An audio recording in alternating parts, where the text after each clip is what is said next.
Okay, welcome proteins. तो class 6 का 9th chapter आपके सामने है, दैनिक जीवन में पृथक्करण की विधियाँ। काफ़ी इंपॉर्टेंट, काफ़ी इजी और काफ़ी इंटरेस्टिंग चैप्टर है। बहुत कुछ सीखने को मिलेगा। मेरे पास ये बेहतरीन सा नोट भी है आपके लिए शॉर्ट में।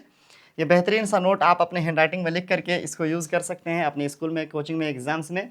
ठीक है, ये नोट आपको काफ़ी हेल्पफुल होगा, जो मिल जाएगा लास्ट में। आप स्क्रीनशॉट वगैरह ले सकते हैं। देखिए, ये हम रिवीजन के फॉर्म में यूज़ करेंगे। आपको पता होना चाहिए कि इस वीडियो में हम 3 चीज़ें देखते हैं।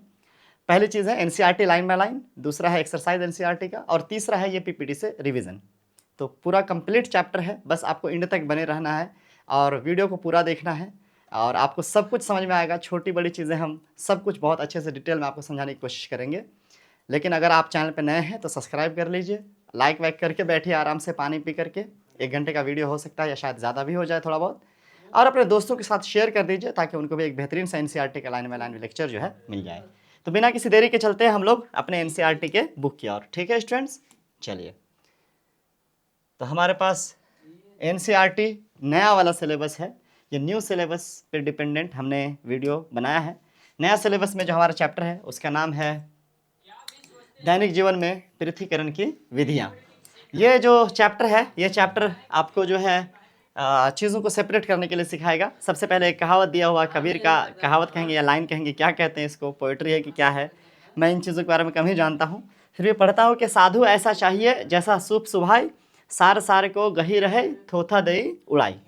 इसका मतलब है कि जिस प्रकार से सूप द्वारा अनाज रख भूसे को उड़ा दिया जाता है, जानते हैं आपके अनाज जो है जब हम खेत से लाते हैं उसमें भूसा को उड़ा देते हैं, सिर्फ अनाज जो हमारे काम की चीज़ है उसको रखते हैं। उसी प्रकार जो सज्जन व्यक्ति होता है, जो अच्छे इंसान होते हैं, वो अपने गुणों को धारण कर लेते हैं, अपने गुण को वो दाना की तरह समझते हैं, उसको वो रखते हैं, और जो उनके दोष हैं उनको वो परित्याग करते हैं, भूसा की तरह उड़ा देते हैं। यही कुछ कहना चाह रहे थे कबीर यहाँ पर, जो एक मोरालिटी के लिए, नैतिकता के लिए एक बहुत ही इंपॉर्टेंट कथन है। आपको इसको याद रखना है, आप इसको याद कर लीजिए चाहे तो, है ना। यहाँ पर कह रहा है कि मल्ली और उसकी बहन, your device can not open, okay. Malli और उसकी बहन वल्ली अपनी गर्मी की छुट्टियों को लेकर उत्साहित है। उनके माता पिता ने भारत के विभिन्न भागों में रहे अपने मित्रों और रिश्तेदारों से मिलने की योजना बनाई है। वो सदैव अपने मित्रों एवं रिश्तेदारों से संपर्क में रहते हैं। क्या आप भी अपने प्रियजनों के संपर्क में रहते हैं? उनका पहला पड़ाव हरियाणा है, जहाँ मल्ली और वल्ली की नानी जी का घर है। देखिए, माँ बाप है, मल्ली और वल्ली जो है भाई बहन है। ठीक है, ये लोग जो है जाएंगे अपने नानी के घर, जो कि उनका नानी के घर कहाँ पर है बच्चों? हरियाणा में है। उनका बड़े बड़े खेतों से घिरा हुआ है उनका घर, नानी का जो घर है। वो आंगन में जमा विभिन्न प्रकार के अनाजों की ढेरियों को देख करके खुश हो जाते हैं। उनकी मामी जी और मामा जी समुदाय के अन्य सदस्यों के साथ अपने हाथों से चावल और गेहूं जैसे अनाजों के छोटे कंकड़ और भूसी अलग करने में व्यस्त हैं। यहाँ पे फोटो में दिखाया गया है हरियाणा के गाँव का एक सीन है। उनके गाँव में खेत है बहुत सारा, और वो लोग सभी अभी कुछ चुन रहे हैं, चावल वाल से कंकड़ उंकड़ चुन रहे हैं। उनकी मामी बैठी हैं और भी लोग बैठे हैं, मामा बैठे हैं। कह रहा है कि मल्ली और वल्ली जो है जानने के लिए उत्सुक है कि ऐसा क्यों किया जा रहा है। उनकी नानी जी उनकी जिज्ञासा देखकर समझाती हैं, हम इन कंकड़ों को इसलिए निकाल रहे हैं यह अनाज पकाने योग्य हो सके। जाहिर सी बात है, चावल में जो कंकड़ वगैरह रहता है, दाल में जो कंकड़ रहता है, आपने भी अपने घरों में अपने मम्मी को, आपके घर में अगर भाभी हैं और कोई हैं तो आपने देखा होगा कि वो भी क्या करते हैं, खाना पकाने से पहले चावल में से जो भी कंकड़ उंकड़ रहता है ना, या कुछ ऐसी चीज़ें जो पकाने योग्य नहीं है उसको निकाल कर फेंक दिया जाता है। हाथ से चुनती हैं बाज़ाब्ता, मैनुअली, है कि नहीं है। यहाँ पर भी वैसा ही कुछ है। तो उनकी जो नानी है उनको समझाती हैं कि देखिए, इसको हम इसलिए चुन रहे हैं ताकि हम इनको पका सकें। वह घर के आसपास के क्षेत्रों में घूमते हैं और खेतों तथा मवेशियों को देखते हैं। उन्हें व्यस्त रखने के लिए नानी जी उन्हें आंखें बंद करके अनाज से छोटे छोटे कंकड़ चुनने की चुनौती देती हैं। अब देखिए, वो लोग जो है उनकी नानी जो है एक काम देती है कि आप एक डेयरिंग एक करके दिखाओ, कि आप आंख बंद करके कुछ ऐसा चुन के दिखाओ। जाहिर सी बात है, हम जानते हैं कि चावल और कंकड़ जो होता है वो साइज़ में फ़र्क होता है, शेप में, आकार में उनका अलग होता है। तो जाहिर सी बात है कि उसको कई दफ़ा बिना देखे भी छू करके पता कर सकते हैं कि वो अलग है। और इस तरीके से चूँकि नानी जी बहुत ही क्या हैं, एक्सपीरियंस्ड हैं, तो नानी जी ऐसा कर भी लेती होंगी, इसीलिए इनको भी चुनौती दे रही है कि तुम लोग भी ऐसा करके दिखाओ। ठीक है। किसी ठोस मिश्रण, वो पदार्थ जिसमें 2 या 2 से अधिक पदार्थ मिले होते हैं, है ना, जैसा कि गेहूं और चावल में, हाथ द्वारा छोटे कंकड़ और भूसे अलग करने की प्रक्रिया हस्त चयन कहलाता है। यहाँ से हमारा बाज़ाब्ता चैप्टर जो है स्टार्ट हो जाता है बच्चों। क्या ठोस मिश्रण की बात कर रहा है। आपको पता होना चाहिए, जो वस्तु होते हैं उसकी अवस्था 3 होती हैं, ठोस, तरल और गैस। तो यहाँ पर ठोस पदार्थ की बात की जा रही है। मिश्रण जिसमें एक से अधिक प्रकार की चीज़ें मिली हुई हैं आपस में, वो मिश्रण कहलाती हैं।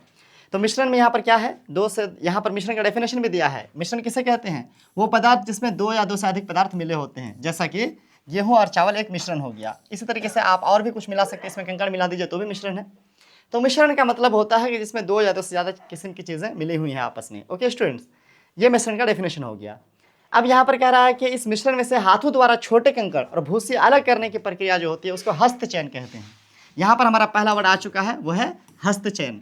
हम जो पृथक्करण कहते हैं, अभी जो आपका जो चैप्टर का नाम था, देखो बच्चों, ये पृथक्करण जो है, पृथक्करण का मतलब होता है अलग करना, छांटना, ठीक है। तो पृथक्करण कई तरीके से किया जा सकता है, विधि, उनके अलग अलग विधियां हैं, अलग अलग तरीके हैं। तो उन्हीं में से जो एक तरीका है बच्चों, वो ये है हस्तचयन। क्या है बच्चों, हस्तचयन। पृथक्करण के अलग अलग कई विधियां हैं, जिनमें से एक क्या है, हस्तचयन है। और हस्तचयन किसे कहते हैं कि जब ठोस मिश्रण हो, कब ठोस मिश्रण हो जब, तो उसमें से हाथों द्वारा छोटे कंकड़ और भूसी अलग करने की प्रक्रिया। अब भूसी कंकड़ के अलावा कुछ और भी चीज़ें हो सकती हैं, बट हाथों द्वारा, इंपॉर्टेंट ये है, ठोस मिश्रण इंपॉर्टेंट है और हाथों द्वारा इंपॉर्टेंट है। ये दोनों आप वर्ड याद रखेंगे।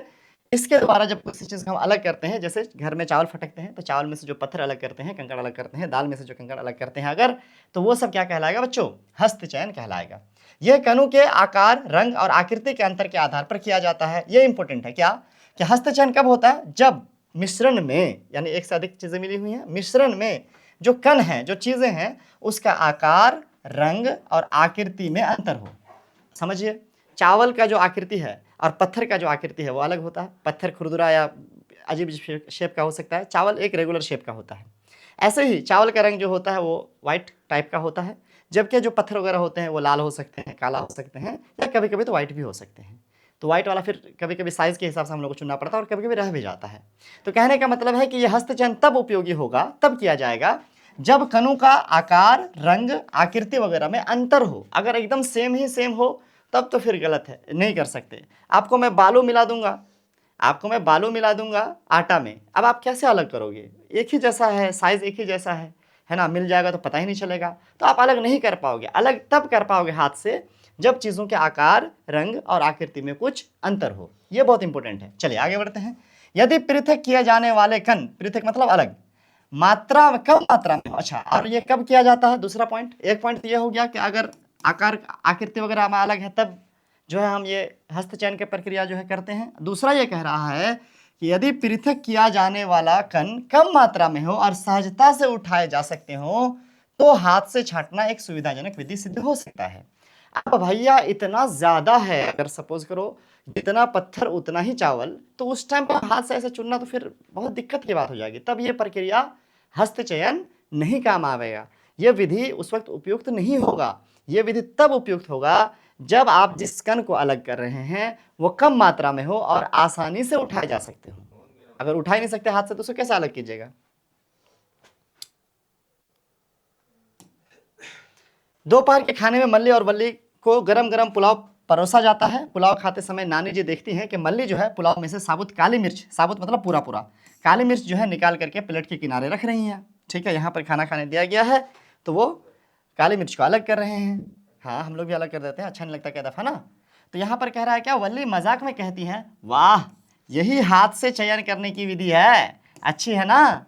अब वल्ली जो है चूंकि नानी से सुनी थी कि हस्तचयन एक चीज होती है, जब देखिए अपने भाई को कि अच्छा ऐसे करके अलग कर रहा है, ओ ये तो हस्तचयन कर रहे हो तुम, बिल्कुल सही बात है, सही कह रही है नानी जी। उन्हें काली मिर्च के लाभ बताती हैं और मल्ली को भी इसे खाने के लिए प्रोत्साहित करती हैं और कहती है कि बेटा ये जो काली मिर्च है ना, इसको अलग मत करो। आप अलग तो कर रहे हो लेकिन इसके फ़ायदे हैं, बेनिफिट है, हमारे शरीर को गर्म रखने में मदद करता है और क्या सारे फ़ायदे हैं इसके, तो इसका आप अलग मत करो, बल्कि आप क्या करो, आप क्या करो, इसको खाओ अगर हो सके तो। ठीक है, उसकी नानी ऐसा बताती हैं। कुछ समय पश्चात उनके मामा जी उन्हें खेतों में ले जाते हैं जहां वो काटे गए गेहूं के पुलों के गट्ठरों का अवलोकन करते हैं। कुछ पुलों को धूप में सुखाने के लिए फैलाया गया है ना। दोनों एक एक पुला उठाते हैं और उसमें लगे अनगिनत दाने देखते हैं। कुछ किसान पुलों को एक बड़े लकड़ी के लट्ठे पर पीट रहे हैं, है ना। जिज्ञासावश वल्ली मामा जी से पूछती हैं वह ऐसा क्यों कर रहे हैं। ऐसा है, ये गठरी है कह लीजिए, थोड़ा थोड़ा ऐसे बांधा हुआ है। यहाँ पर इसने क्या गेहूं कहा है क्या, गेहूँ, हालांकि गेहूँ को पीट करके अलग करने की प्रक्रिया तो मैंने अभी तक नहीं देखा है। किताब में दिया है, शायद हरियाणा में होता होगा, क्योंकि हरियाणा में गए हुए हैं अभी ये बच्चे घूमने के लिए नानी के घर, तो हरियाणा में ऐसा कहीं होता होगा मे बी। हमारे इधर मैंने बचपन में मैनुअली जो थ्रेशिंग देखा है, हाथ से ऐसे पीटने का जो प्रक्रिया देखा है, वो धान के साथ देखा है, गेहूँ के साथ नहीं। क्या पता गेहूं के साथ भी ऐसा होता हो, लेकिन हमारे गांव में जो हमने बचपन में देखा गेहूं के साथ जो करते थे वो ये कि गेहूं को सुखाते थे और उसके जो दाना होते थे, गेहूं के दाना, उसके ऊपर बैल वगैरह चलवाते थे, है ना। बैल वगैरह चलवाने से वो गेहूं का दाना अलग होता था। लेकिन यहाँ पर शायद हरियाणा में पीट करके भी इसको अलग किया जाता हो। मामा जी ने ऐसा कहा और मामा जी ने ऐसा दिखाया बच्चों को खेत में ले जा करके।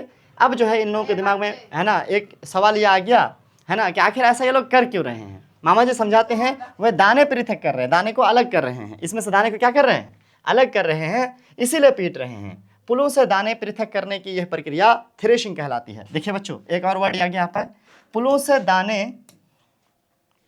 अरे अरे अरे, पुलों से दाने पृथक करने की यह प्रक्रिया क्या कहलाती है, थ्रेशिंग कहलाती है बच्चों। ठीक है, थ्रेशिंग मतलब पीटना भी होता है। आज के टाइम पे हमारे पास थ्रेशर एक मशीन होती है, तो हम क्या करते हैं, मैनुअली हाथों से ऐसा नहीं करके हम मशीन में थ्रेशिंग करने का काम करते हैं। थ्रेशिंग का मतलब ऐसे पीटना भी आप कह सकते हो। तो यहाँ पर हमने धान के साथ तो ऐसा देखा है, गेहूं के साथ हमने देखा नहीं है, मैंने जैसे पहले भी कहा। लेकिन यहाँ पर जिस तरीके से किताब में कहा जा रहा है, तो हरियाणा में शायद ऐसा होता हो, लेकिन इस प्रक्रिया को थ्रेशिंग ही कहते हैं, चाहे धान के साथ हो चाहे गेहूं के साथ हो। I hope it is clear, okay. अब कह रहा है किसान कड़ी मेहनत करते हुए अपने काम का आनंद लेते हैं, समय समय पर वह अपने काम के साथ लय में लोकगीत गाते हैं। इसको समझाता हूं। देखो, अभी तक हमने पहला वाला जो पढ़ा, पृथक्करण मतलब अलग करना, पृथक्करण की विधियां पढ़ रहे हैं हम। एक विधि हमने पढ़ा हस्तचयन, हाथ से चुनना। दूसरी विधि हमारे पास क्या है, थ्रेशिंग है। ये हमारे पास दूसरी विधि है। हम विधियां जो पढ़ रहे हैं, पृथक्करण की विधियां जो पढ़ रहे हैं, उसमें से एक हमने पढ़ लिया हस्तचयन। क्या पढ़ लिया हमने, हस्तचयन। और दूसरा हम पढ़ रहे हैं क्या, थ्रेशिंग। क्या पढ़ रहे हैं, थ्रेशिंग। तो हस्तचयन मतलब हाथ से चुनना, थ्रेशिंग मतलब पीटना। Okay, I hope it is clear.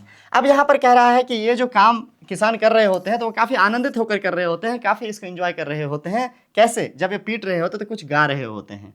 अलग अलग एरिया में, अलग अलग जगह पर वो गाना अलग अलग होता है। ठीक है, धान रोपते समय भी कुछ गाना गाया जाता है, धान पीटते समय भी कुछ गाया जाता है।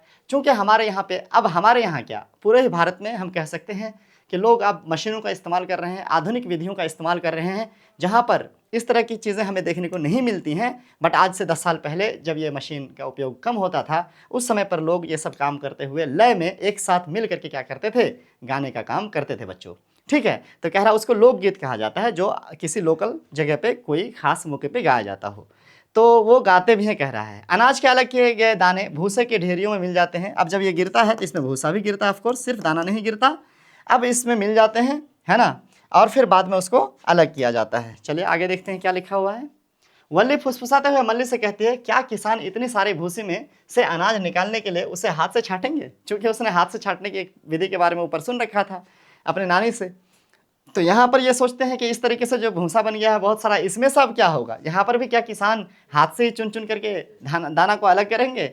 ठीक है, वो सोचती है किसानों को इन्हें अलग करने में कितना समय लगेगा। जाहिर सी बात है, इतना सारा, इतना बड़ा ढेर, इतना भूसा, इतना दाना, ऐसे हाथ से चुन चुन कर कब तक में अलग करेंगे इन्हें? ठीक है, आइए वल्ली द्वारा उठाए गए प्रश्न का उत्तर जानने के लिए एक क्रियाकलाप करते हैं। यहाँ पर एक आपको सवाल जो है दिया गया है कि क्या आपके क्षेत्र में भी कोई लोकगीत ऐसा है जो लोग गाते हैं? यस, मैंने सुना है, बट मुझे एग्जैक्टली कुछ आइडिया नहीं है, कोई गीत मेरे जहन में अभी फ़िलहाल नहीं आ रहा।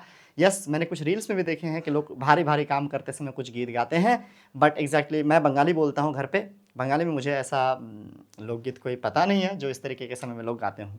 ठीक है, आपको अगर पता हो तो आप कमेंट करो बच्चों। किसी को आप में से पता हो तो, आपके गांव में, है ना, आपके एरिया में लोग अगर गाते हो, आपने कभी गाया हो, आपको कुछ याद हो तो ज़रूर कमेंट कीजिएगा, हम भी जानने में उत्सुक हैं। ठीक है, और मैंने पहले ही कहा कि ये चीज़ें अब कम हो गई हैं, मशीनों का इस्तेमाल होने लगा है, इसीलिए इसका जो आम तौर पर चलन है वो ख़त्म होता दिख रहा है। क्रियाकलाप में ये है कि आपको मुट्ठी भर भुनी हुई मूंगफली के दाने लेने हैं। मूंगफली का दाना भुना हुआ, सिर्फ दाना की बात करें, खोल वाला नहीं। ठीक है, उसको लेकर के हाथ में रगड़ने के लिए कह रहा है ना। मूंगफली के दाने में से जो छिलके होते हैं मूंगफली के, वो अलग हो जाएगा। आप जब उसको रगड़ेंगे तो क्या देखेंगे, भुना हुआ कह रहा है। हाँ, कच्चा वाला में अलग नहीं होगा, भुना हुआ में आप जब ऐसे ऐसे करके मलोगे तो आसानी से क्या हो जाएगा, अलग हो जाएगा मूंगफली के दाने में से उसका छिलका। अब इसमें फूंक मारे, अब जब छिलका अलग हो गया फूंक मारिए, फूंक मारने से आप क्या देखेंगे, है ना, कि आपका जो दाना है वो अलग हो गया और भूसा उड़ जाएगा, यानी वो छिलका उड़ जाएगा। कह रहा है छिलके और मूंगफली के दानों में से कौन सा भाग उड़ जाता है? जाहिर सी बात है कौन सा उड़ेगा, कौन सा उड़ेगा बच्चों? बिल्कुल सही जवाब, आपने कहा कि उसका छिलका उड़ेगा, क्योंकि छिलका क्या होता है, हल्का होता है। आपने देखा होगा कि फूंक मारने से भारी भाग से हल्के भाग अलग हो जाते हैं, बिल्कुल आपने देखा ही अभी। और कह रहा है क्या कि आपके विचार में किसान इतनी सारी भूसी से अनाज कैसे अलग करते हैं? क्या यहाँ पर इसी तरीके से फूंक मारने की प्रक्रिया करेंगे क्या, इस तरह से फूंक मारेंगे क्या मैनुअली? जवाब है नहीं। पारंपरिक रूप से किसी मिश्रण के भारी और हल्के अवयवों को अलग करने के लिए सूप, जो कि बांस द्वारा निर्मित एक पात्र है, उसका उपयोग किया जाता है। इसको आप देख सकते हैं यहाँ पर, ये दोनों सूप का फोटो दिया गया है। पारंपरिक रूप से पहले से ही इसका चलन है, लोग भूसा उसा अलग करने के लिए, भारी में से हल्की चीज़ अलग करने के लिए इसका इस्तेमाल करते हैं। आपने ज़रूर सूप अपने घर पर देखा होगा, आज के टाइम पर भी अक्सर घरों में इसका इस्तेमाल होता है। हमारे इधर जो सूप का इस्तेमाल होता है वो ऐसा नहीं होता है, वो हमारे इधर गोल वाला सूप, सर्कुलर सूप का इस्तेमाल होता है। वो भी बांस का बना हुआ होता है और कभी कभी प्लास्टिक का भी बना हुआ लोग इस्तेमाल करते हैं। हमारे इधर गोल वाला इस्तेमाल होता है, ये वाला मैंने अपने इधर कभी नहीं देखा। आपके इधर होता है कौन सा वाला, आप बताओ, ये वाला या गोल वाला? चलिए सर्कुलर वाला। अगले दिन उनके नाना जी उन्हें यह प्रक्रिया दिखाने के लिए खेतों में ले जाते हैं। मल्ली और वल्ली देखते हैं कि खेत में एक किसान ऊंचे चबूतरे पर खड़ा है। किसान उस सूप को, जिसमें है ना थ्रेश किए गए गेहूं के दाने हैं, वायु की दिशा में हिला रहा है ना। अरे क्या योर डिवाइस को not open Chrome to fix, ये बार बार क्यों आ रहा है? क्रोम वाली चीज़ मैंने कहीं ओपन कर रखी है क्या क्रोम? चलो, क्या कह रहा है कि जिसमें थ्रेश गेहूं के दाने हैं, वायु की दिशा में चल रहा है। चित्र 9.4 से आप क्या निष्कर्ष निकालते हैं? क्या गेहूं के दाने और भूसी दोनों अवयव एक ही स्थान पर गिरते हैं? गेहूं के दाने और भूसी में से कौन सा अवयव उड़कर दूर चला जाता है? क्या पवन दो अवयवों को पृथक कर सकता है? ये सब सवाल है, लेकिन इसके लिए आपको क्या करना पड़ेगा, ये फोटो देखना पड़ेगा। ठीक है बच्चों, यहाँ पर क्या कर रहा है, किसान थोड़ी ऊंची जगह पर खड़ा हो गया है, एक हाथ में अपना सूप ले लिया है, फोटो में दिखा सकते हैं, और वायु की दिशा दिखा रहा है कि उधर, मतलब हवा ऐसे उड़ के ऐसे जा रहा है। ठीक है, हवा ऐसे, वायु की दिशा इधर है। जाहिर सी बात है कि अक्सर टाइम पे हवा चलता है, और खास करके जब आप खुले जगह पे होंगे तो वहाँ पर और ज़्यादा ये अनुभव आप कर सकते हैं। कमरे में या घर में तो आपको इसका अनुभव कम होता होगा कि बाहर कितनी हवा चल रही है या नहीं, है ना, हवा चल रहा है नहीं। लेकिन आप जब बाहर में कहीं खड़े होंगे, कि खेत में खड़े होंगे, तो वहाँ पर आप ज़्यादा इसका अनुभव कर पाएंगे, और किस दिशा में हवा चल रहा है इसको भी आप बहुत अच्छे से अनुभव कर पाएंगे। तो इस तरीके से सूप में गेहूँ और भूसा जो है उसका, वैसे ही हम धान के साथ भी करते हैं। धान में पतान बोल करके होता है, धान ही जैसा शेप का होता है, लेकिन उसके अंदर दाना नहीं होता, वो हल्का भूसा टाइप का होता है। उसको अलग करने के लिए धान से इस प्रक्रिया को हम लोग अपनाते हैं। ठीक है बच्चों, तो बेसिकली क्या होता है कि इस तरह से ये ऐसे ऐसे थोड़ा थोड़ा करके, इसमें जैसे एक सूप भर के ले लिए और थोड़ा थोड़ा करके ऐसे गिराते हैं, थोड़ा थोड़ा करके गिराते हैं, एक ही बार में नहीं गिराते। और जो हवा चल रहा होता है, जिसकी वजह से आप देखिए ये जो भूसा है, ये भूसा है ना, ये हवा की दिशा में क्या होता है, इधर भागता है। भूसा हवा की दिशा में इधर भागता है, क्योंकि हवा उसको लेके उड़ा लेता है। लेकिन जो दाना होता है वो भारी होने के कारण वो सीधे नीचे गिरता है, हवा उसको उड़ा नहीं पाता है। इस तरीके से दाना इधर गिरता है और भूसा अलग हो जाता है। अब आप समझे कि जब वहाँ पर सवाल किया गया था क्या वो लोग हाथ से चुन चुन कर एक एक करके अलग करेंगे, तो जवाब है नहीं। इस प्रक्रिया में हाथ से चुनना सही नहीं होगा, क्योंकि जो हमारा मात्रा है वो बहुत ज़्यादा है। हम बहुत ज़्यादा क्वांटिटी में चीज़ों को अलग कर रहे हैं, भूसे को गेहूं से अलग कर रहे हैं। इस वक्त अगर हम मैनुअली एक एक करके हाथ से चुनेंगे तो ये प्रक्रिया हमारे लिए काफ़ी, है ना, मुश्किल हो जाएगा किसान के लिए, और जो भी ये करना चाहते हैं। ठीक है बच्चों, तो आई होप आप समझ गए होंगे। इस तरीके से उड़ाना जो होता है, इस तरीके से भूसा को दाना से अलग करना क्या कहलाता है, वो आगे हम देखने वाले हैं। यहाँ पर वैसे इसका नाम लिख दिया गया है। इस प्रक्रिया को कहा जाता है ओसाई। क्या कहा जाता है बच्चों? ओसाई। और इसको इंग्लिश में कहा जाता है विनोइंग। विन मतलब विंड, हवा होता है, उसी से बना है विनोइंग। क्या बना है? विनोइंग। ठीक है बच्चों, तो ये एक प्रक्रिया है जिससे हल्की चीज़ को भारी चीज़ से पृथक किया जाता है, अलग किया जाता है। इस प्रक्रिया में हवा की मदद ली जाती है, इसीलिए इसका नाम विनोइंग है। इसे हिंदी में क्या कहते हैं? ओसाई कहते हैं। और यह प्रक्रिया कब काम आएगा?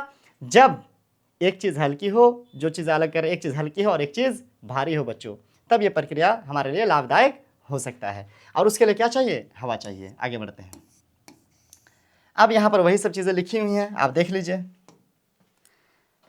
मिश्रण में से भारी और हल्के अवयवों को हवा या फूंक मारकर पृथक करने की विधि को ओसाई यानी विनोइंग कहते हैं या कहलाती है। तो आपको क्या करना है सर, इसको याद कर लेना है, इसको अंडरलाइन कर लेना है, लिख लेना है, जैसे कि मैंने ऊपर भी अंडरलाइन कराया है चीज़ों को। विनोइंग किसे कहते हैं? जब भारी और हल्के अवयवों में से मिश्रण जो है, दो चीज़ों का या दो से अधिक चीज़ों का, उसमें से कुछ भारी है और कुछ हल्का है, उसको अलग करना है। तो उसको हवा से, चाहे फूंक मार के आपने मूंगफली के दाने के जैसा अलग किया था, या हवा से पृथक करना, अलग करने की जो विधि होती है उसको हम लोग ओसाई कहते हैं, यानी विनोइंग कहते हैं। क्या आप अपने घर पर इस प्रकार की क्रिया होते हुए देखे हैं कभी? आप अपने घर पर क्या कभी ऐसी कोई प्रक्रिया देखे हैं? इसका जवाब होगा यस, घर पर भी आपने कभी ना कभी ऐसा कुछ किया होगा, है ना, जिसमें क्या करते हैं हम चीज़ों को ऐसे हवा से उड़ाते हैं। अब यहाँ पर कह रहा है तकनीकी विकास के परिणाम स्वरूप थ्रेशर नामक एक मशीन निर्मित की गई है। इन मशीनों का उपयोग पुलों से भूसी और अनाज के दानों को अलग करने के लिए किया जाता है। यह मशीन थ्रेशिंग और ओसाई दोनों कार्य एक साथ कर सकती है। यहाँ पर एक मशीन दिया गया है, और मैं तो कहूँगा ये मशीन भी पुरानी हो गई है, ये जो थ्रेशर मशीन है। अब तो इसके जगह पर और बड़ी मशीनें इस्तेमाल होती है छोटे छोटे गाँव में भी।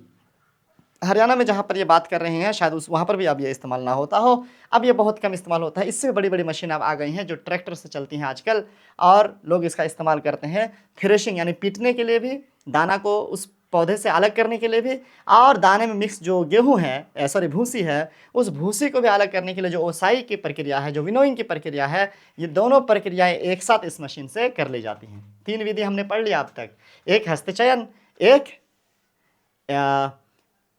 थ्रेशिंग और एक ओसाई यानी विनोइंग। इस तरीके से हमने 3 विधि अभी तक पढ़ लिया है। ठीक है बच्चों, आगे और विधियां हम पढ़ने वाले हैं, बस ध्यान दीजिए। और क्लास कैसा लग रहा है बच्चों, एक बार कमेंट करके बताइए, ताकि हम भी क्या हो सकें, मोटिवेट हो सके कि चलो समझ में आ रहा है यार। अब यहाँ पर क्या रहा है, वल्ली बंद कमरे में चावल से भूसी अलग नहीं कर पा रही है, आप इसकी सहायता कैसे कर सकते हैं? बंद कमरे में हवा नहीं चल रही है, आप वो अलग करना चाहिए, तो वहाँ पर वो टेबल फैन वगैरह लगा दे तो अलग हो जाएगा, है ना। फूंक मार के भी कर सकते हैं, अगर थोड़ा बहुत है तो, ज़्यादा है तो टेबल फैन लगा दे, फैन के सामने खड़े होकर के करे तो अलग हो जाएगा। चलिए, अगले दिन मल्ली और वल्ली अपने पिताजी के मित्र घनश्याम भाई के मिलने के लिए अहमदाबाद के लिए ट्रेन पकड़ते हैं। देखिए इस चीज़ को भी ध्यान दीजिएगा, ये एक सफ़र है, ये एक सफ़र है जहाँ पर पहले कहाँ गए थे वो लोग, पहले कहाँ गए थे?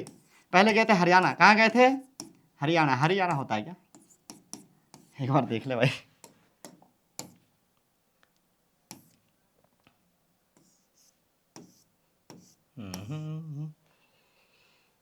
मल्ली छोड़े समुदाय में, हाँ हरियाणा, सही बात है। चलो भाई कन्फर्म, ठीक है। तो हरियाणा गए थे पहले ये लोग, और हरियाणा से इन लोगों ने ये धान वाला प्रोसेस, गेहूं वाला प्रोसेस जो भी है देखा, और 3 अलग अलग अवयवों को, मिश्रण को पृथक करने का तरीका जो है इन लोगों ने हरियाणा में सीख लिया, इन बच्चों ने अपने माँ बाप के साथ जो है घूमने पर। अब इनके माँ बाप के एक जो मित्र हैं वो रहते हैं कहाँ पर? अहमदाबाद में, जो कि किस राज्य में पड़ता है बताओ बच्चों? अहमदाबाद किस राज्य में है? अहमदाबाद गुजरात में है कि नहीं है? पहले गुजरात की राजधानी हुआ करते थे अहमदाबाद की, अभी भी है? बताओ, गुजरात की राजधानी लिखो। तो यहाँ पर जो है अगले दिन मल्ली और वल्ली अपने पिताजी के मित्र घनश्याम भाई के निकल अहमदाबाद के लिए ट्रेन पकड़ते हैं। वल्ली अपनी मामी जी से यात्रा के लिए मीठी पूरी बनाने का अनुरोध करती हैं। अब जा रही है तो ये बच्ची जो है अपनी मामी से कहती है कि मामी जाते रहें पर हमको जाते टाइम मीठी पूड़ी खाने का मन है, तो आप मुझे ज़रा बना दीजिएगा। मामी कहते हैं क्यों नहीं बेटा, ज़रूर ज़रूर। तो वल्ली जो है क्या मैं गेहूं का आटा गूंथने में आपकी सहायता करूं जी मामा जी, मामी जी, क्या आपको आटा गूंथने के लिए चाहिए, मेरी हेल्प चाहिए? तो मामी कहती है नहीं बेटा मैं कर लूँगी। आटे से कोई भी व्यंजन तैयार करने के लिए पहले हमें आटे में विद्यमान चोकर निकालना होता है। आपको पता होना चाहिए कि आटे में क्या पाया जाता है बच्चों? चोकर पाया जाता है। चोकर का नाम आपने सुना है? यस, गेहूँ का जो ऊपरी छिलका होता है, जो गेहूँ होता है, गेहूँ का जो दाना आपने देखा होगा कभी कभी ना कभी तो आपने गेहूं का दाना देखा होगा। सपोज करो ये गेहूं का दाना है, बीच में ऐसा लगी रहता है। इस दाने में ऊपर से मतलब ऊपरी लेयर में एक येलो कलर का क्या रहता है, परत रहता है, और फिर अंदर से व्हाइट कलर का गेहूं रहता है। ठीक है, हालांकि वो परत भी खा सकते हैं, कोई खराबी नहीं करेगा, लेकिन उसमें भी कभी कभी वो परत जो बड़ा वाला हिस्सा बचता है वो चोकर के रूप में जो है दिखाई पड़ता है। वो चोकर कभी कभी आपको जो है डिस्टर्ब कर सकता है, यानी रोटी उतना अच्छा नहीं बनता है। तो उस चोकर को अलग करने के लिए हम लोग क्या करते हैं, चलनी का इस्तेमाल करते हैं बच्चों। इस चलनी से हम चोकर को क्या कर सकते हैं, अलग कर सकते हैं। वल्ली हम इसे कैसे करते हैं, यानी ये जो चोकर अलग करते हैं मामी, ये हम कैसे अलग करते हैं? मामी जी कहते हैं कि हम इसके लिए चलनी का प्रयोग करते हैं। किसका? चलनी का प्रयोग करते हैं। ये जो आप देख रहे हैं चलनी है ना, इसी का प्रयोग करते हैं। या आपने अपने घरों में भी ज़रूर देखा होगा, आपने हो सकता है प्लास्टिक का देखा हो, या स्टील का भी होता है ना, या किसी और भी चीज़ से बना हुआ, लकड़ी से बना हुआ भी हो सकता है, कोई बड़ी बात नहीं है। या किसी और में, क्योंकि मैंने देखा है, पहले हमने देखा था अपने गांव में अलग किस्म का चलनी आता था, अब प्लास्टिक का आमतौर पर या स्टील का इस्तेमाल होता है। ठीक है, अब यहाँ से देखिए क्या कह रहा है, इससे आगे कह रहा है कि चालन से आटे के बारीक कण चालनी के छिद्रों से निकल जाते हैं, जैसा कि चित्र 9.5 में दिखाया गया है। बड़े कण जैसे चोकर और छोटे कण कंकड़ चालनी में रह जाते हैं। देखो जो चालनी होता है ना, चालनी में ऐसा छेद छेद होता है। क्या होता है? छेद छेद होता है। आपने चालनी देखा होगा अपने घरों में। तो जब हम क्या करते हैं, इसमें आटा रख करके ऐसे हिलाते हैं, तो हमारा जो आटा है उसका कण छोटा होता है, लेकिन जो बड़ा कण होता है यानी चोकर, वो क्या होता है, ऊपर ही रह जाता है और छोटा कण नीचे आ जाता है। ठीक है बच्चों। अब यहाँ पर जो है ध्यान से चालनी का अवलोकन करें। क्या चालनी के सभी छिद्र एक ही आकार के होते हैं? इसका जवाब है यस, चालनी के सभी छिद्र एक ही आकार के होते हैं। वरना क्या होगा कि जो आप छानना चाहते हैं, अगर एक छोटा होगा एक बड़ा होगा, तो जो छोटा वाला से नहीं निकला वो बड़ा वाला से निकल जाएगा। तो ऐसे में तो आप सही तरीके से छान नहीं सकते हैं चीज़ों को। तो इसीलिए चालनी के जो छिद्र होते हैं वो क्या होते हैं, आकार में बराबर होते हैं। यदि चालनी में छिद्र पदार्थों से बड़े हों तो क्या छानने की प्रक्रिया काम करेगी? बिल्कुल नहीं। आप जिस पदार्थ को छानना चाहते हो उससे ये छिद्र छोटा होना चाहिए, तभी तो वो ऊपर रुकेगा। बहुत सिंपल सी चीज़ है। जो पदार्थ आप छानना चाह रहे हो, अगर आप चोकर छानना चाह रहे हो तो चोकर के आकार से छोटा ये होना चाहिए छिद्र, नहीं तो चोकर भी क्या हो जाएगा, पास हो जाएगा। लेकिन यहाँ पर यह आकार छोटा होता है, इसीलिए चोकर ऊपर रह जाता है। चालनी से गुजरने वाले कणों और चालनी पर रहने वाले कणों का आकार में क्या अंतर होता है?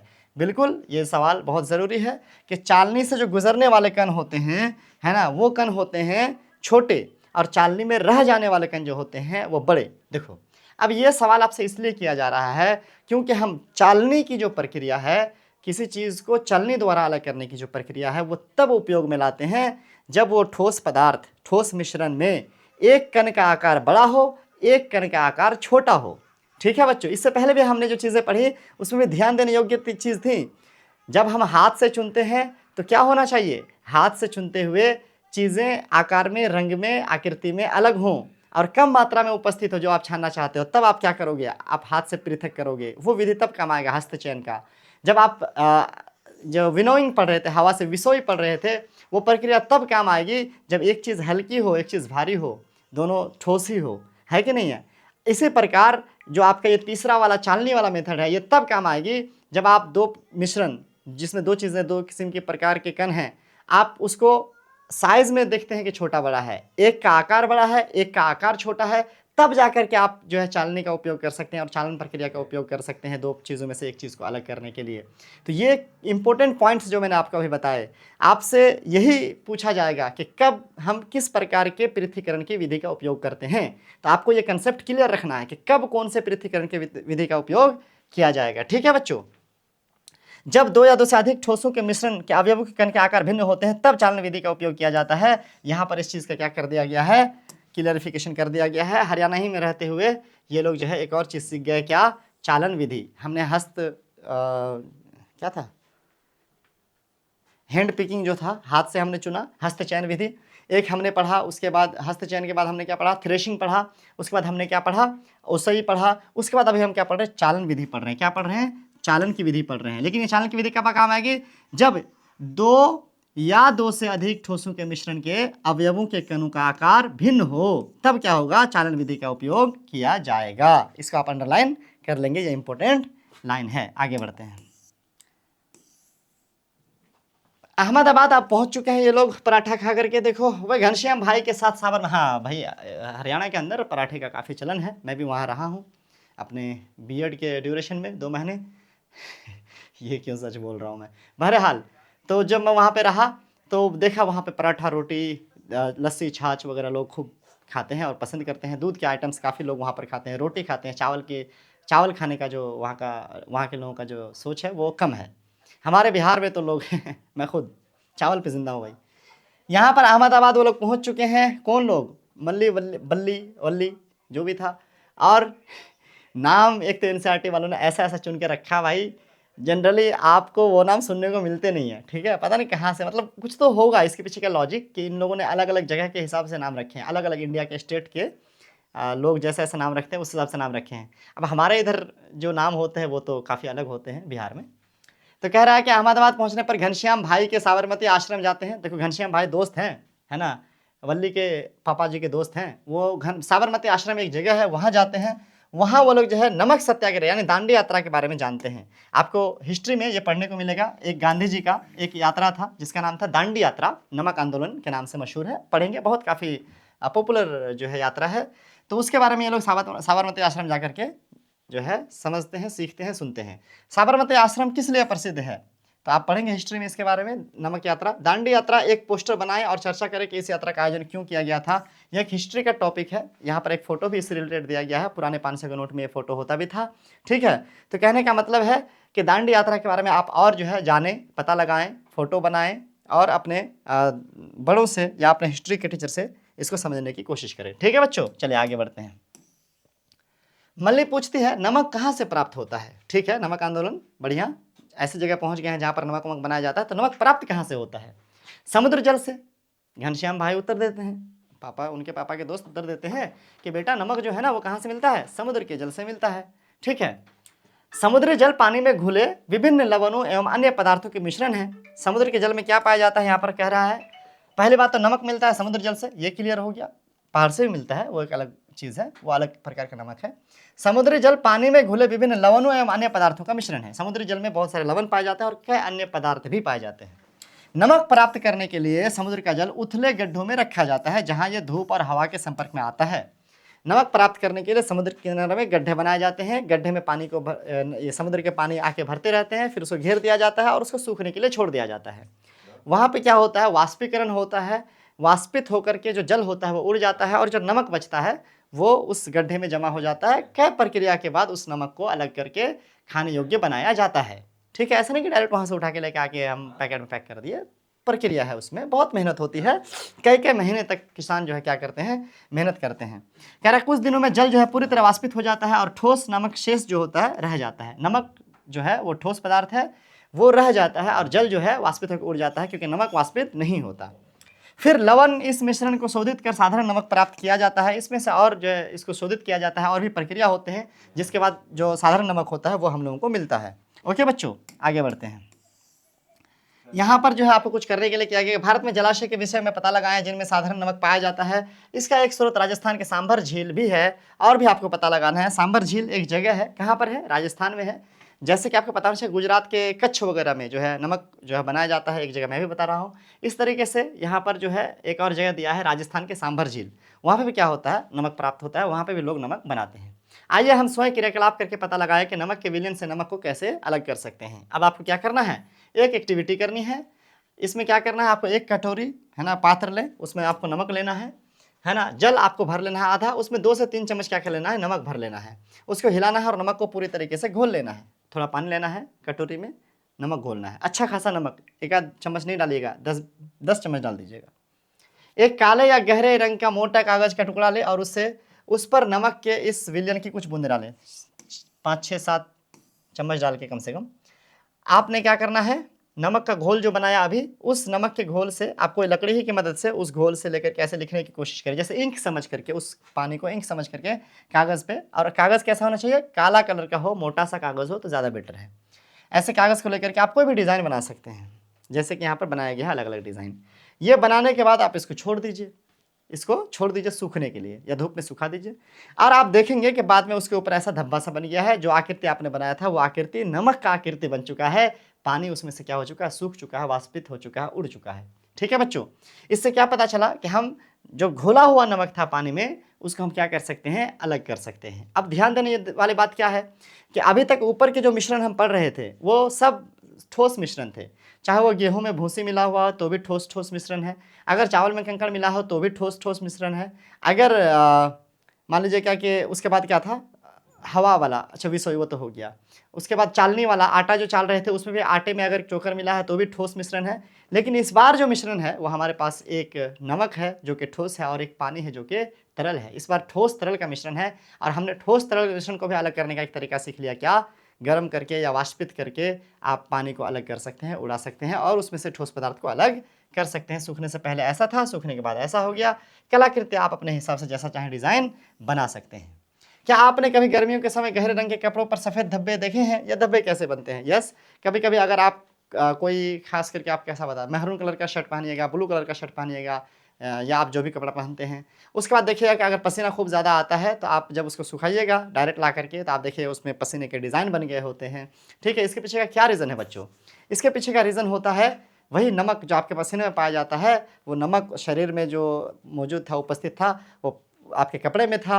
और जब कपड़े में से पानी जो है वाष्पित हो गया, तो जैसे कागज़ में आपने देखा है कि नमक अपना आकृति बना लिया था, वैसे ही आपके पसीने में उपस्थित नमक जो होता है आपके कपड़े पे आकृति बना लेता है। वो भी एक तरह का नमक है जो आपके पसीने में पाया जाता है। क्या आपको कागज़ पर कुछ धब्बे दिखाई देते हैं? आपको क्या लगता है कि कागज़ पर क्या बचा है? नमक बचा है। कागज़ छूकर आप नमक की उपस्थिति महसूस भी कर सकते हैं, छू के देख सकते हैं। पानी कहाँ लुप्त हो गया? तो यहाँ पर कह रहा है जल की विविध अवस्थाओं की यात्रा नामक अध्याय का स्मरण करें। आइए उत्तर प्राप्त करने के लिए आगे जांच करें। हमने पिछले चैप्टर में ही पढ़ा कि जल वाष्पित हो सकता है, जल जो है गर्म होने पर या गर्म नहीं भी हो, नॉर्मल टेम्परेचर में क्या होता है, वाष्पीकरण की प्रक्रिया जो है चलती रहती है। जल का टेम्परेचर जैसे भी थोड़ा सा चेंज होता है, हवा का टेम्परेचर आगे पीछे होता है, तो उस हिसाब से जल वाष्पित होता है। हाँ, गर्म करने का ये बिल्कुल मतलब नहीं है कि आग से गर्म करने की ज़रूरत है।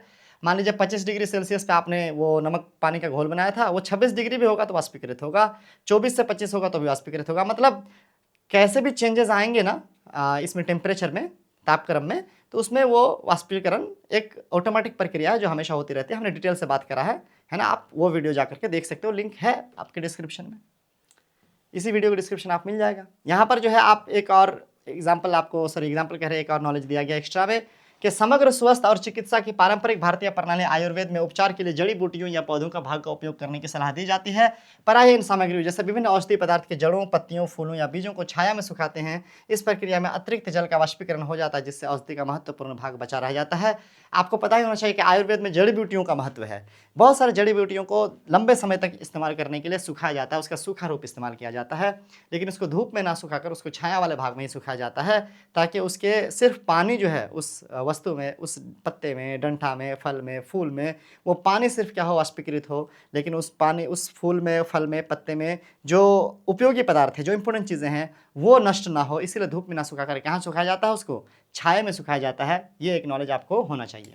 एक और क्रियाकलाप दिया है, देखिए चिनिया मिट्टी का डिश है, तार की जाली है। आपको ये मिल जाएगा कहाँ पर, लैब में मिल जाएगा। सभी लैब में, छोटे मोटे लैब में होते ही हैं, स्कूल के लैब में भी यह क्रियाकलाप शिक्षक द्वारा प्रदर्शित किया जा सकता है। एक चीनी मिट्टी का डिश ले सकते हैं, ऐसा डिश होता है, लैब में ही होता है, छोटा सा होता है, इतना बड़ा सा, है ना। इसमें जो है आपको घोल तैयार कर लेना, विलियन कहते हैं मिश्रण को ही। देखो यहाँ पर एक वर्ड आया विलियन, विलियन और एक वर्ड आया था मिश्रण, आया था ना बच्चों। मिश्रण और विलियन में आप ये फर्क समझ सकते हो कि विलियन में जो होता है कोई तरल पदार्थ होता है, विलियन में कोई तरल पदार्थ होता है। मिश्रण में आमतौर पर हम समझते हैं कि ठोस पदार्थ होता है। मतलब ऐसा नहीं है कि ये मिश्रण नहीं है, ये भी मिश्रण है ना। तरल पदार्थ जैसे अभी हमने नमक और पानी मिलाया था, वही मिश्रण है, लेकिन हम उसको विलियन बोलते हैं क्योंकि उसमें एक पदार्थ क्या है, तरल है। ठीक है बच्चों, तो विलियन वर्ड मिश्रण के लिए इस्तेमाल किया जाता है।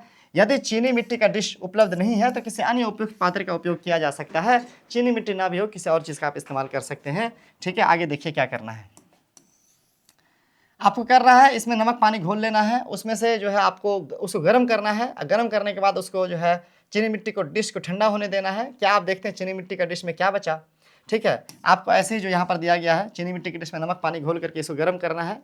गर्म करने के बाद इसके जो पानी है इसको पूरी तरीके से वाष्पीकृत होने देना है। ठंडा होने के लिए इसलिए छोड़ना है क्योंकि इसको अगर आप छुएंगे तो हाथ वाथ जल जाएगा, इसीलिए ठंडा होने देना है। पानी जब पूरी तरीके से उड़ जाएगा तो देखेंगे उसमें क्या बचेगा, नमक बचेगा। और इसका जो घोल बन जाएगा उसमें अच्छा खासा नमक दीजिएगा अगर आप ये क्रियाकलाप करते हैं तो। ठीक है, एक आध चम्मच नमक नहीं दीजिएगा, थोड़ा ज़्यादा नमक दीजिएगा तो आप इसको आसानी से देख सकते हैं। ठीक है बच्चों, सावधान रहने के लिए कहा गया है कि चीनी मिट्टी का डिश जो है इसको गर्म करते समय सावधान रहना है, नहीं तो क्या हो जाएगा, है ना, आप उसको छू देंगे, कुछ कर देंगे तो आपको जल वल सकता है, कुछ भी हो सकता है। क्या आपको नमक वापस प्राप्त हुआ? बिल्कुल प्राप्त होगा बच्चों। अगर आप नमक पानी का घोल बनाए हैं, नमक पानी का घोल बनाए हैं और आपने पानी को वाष्पीकृत कर दिया, उड़ा दिया है, तो अब क्या बचेगा, नमक बचेगा। आप करके देख सकते हैं, बिल्कुल ऐसा होता है। ठीक है, कह रहा है क्या आप चीनी मिट्टी के डिश में नमक की उपस्थिति अपनी उंगलियों से रगड़ कर महसूस करते हैं, छू करके महसूस कर सकते हैं कि नमक है बच्चा इसमें। क्या ऐसी कोई विधि है जिसमें नमक और पानी दोनों प्राप्त किया जा सकता है? जवाब है यस। अभी आगे देखेंगे। चित्र का अवलोकन करें, यह प्रश्न का उत्तर देते हैं। क्या आप इससे संबंधित प्रक्रिया का नाम बता सकते हैं? देखिए यहाँ पर क्या कह रहा है, यहाँ पर एक प्रक्रिया दिया है बच्चों, ये केटली है। ठीक है, इस फोटो में क्या दिखाया गया है, चाय बनाने वाला एक केटली है, केटल है, और इस एक ढक्कन है। ये ढक्कन किसी और, आप चम्मच उम्मच किसी भी चीज़ का इस्तेमाल कर सकते हैं, कोई भी ठंडा बर्तन का इस्तेमाल कर सकते हैं। यहाँ पर एक गिलास दिया गया है। ठीक है, अब क्या होता है कि इसको गर्म करने पर, इस केटली को गर्म करने पर इसके मुंह से जो होता है बच्चों, वो भाप निकल रहा होता है, वाष्प निकल रहा होता है। उस वाष्प को अगर आप ठंडा करते हैं तो यहाँ पर क्या होता है सर, यहाँ पर वो ठंडा किया हुआ पानी, वाष्प ठंडा होने पर, आपने पीछे पढ़ा था कंडेंसेशन, एक प्रोसेस आपने पढ़ा था, ठंडा होने पर वापस से वो पानी का रूप ले लेता है कि नहीं है। तो वही पानी जो है आप नीचे गिलास में जमा कर सकते हैं। अब क्या सोचिए इसको, आप ऐसे सोचिए कि सपोज करिए कि हमने इस केटली में क्या रख लिया, नमक रख लिया और पानी का घोल रख लिया, नमक और पानी का विलयन रख लिया इसमें, अच्छा खासा नमक, मान लीजिए कि आप 10 चम्मच नमक ले लीजिएगा तो इतना सा पानी में। अब इसको ऐसे गर्म करेंगे और जो भी पानी इसमें, अब ये मुंह तो बंद है, ऊपर से तो मुंह बंद है, जो भी पानी इसमें से निकलेगा उसको आप किसी दूसरे ठंडे बर्तन से उसको ऐसे घेर करके ठंडा कर करके उसको इसमें से दूसरे किसी बर्तन में इकट्ठा कर लीजिएगा।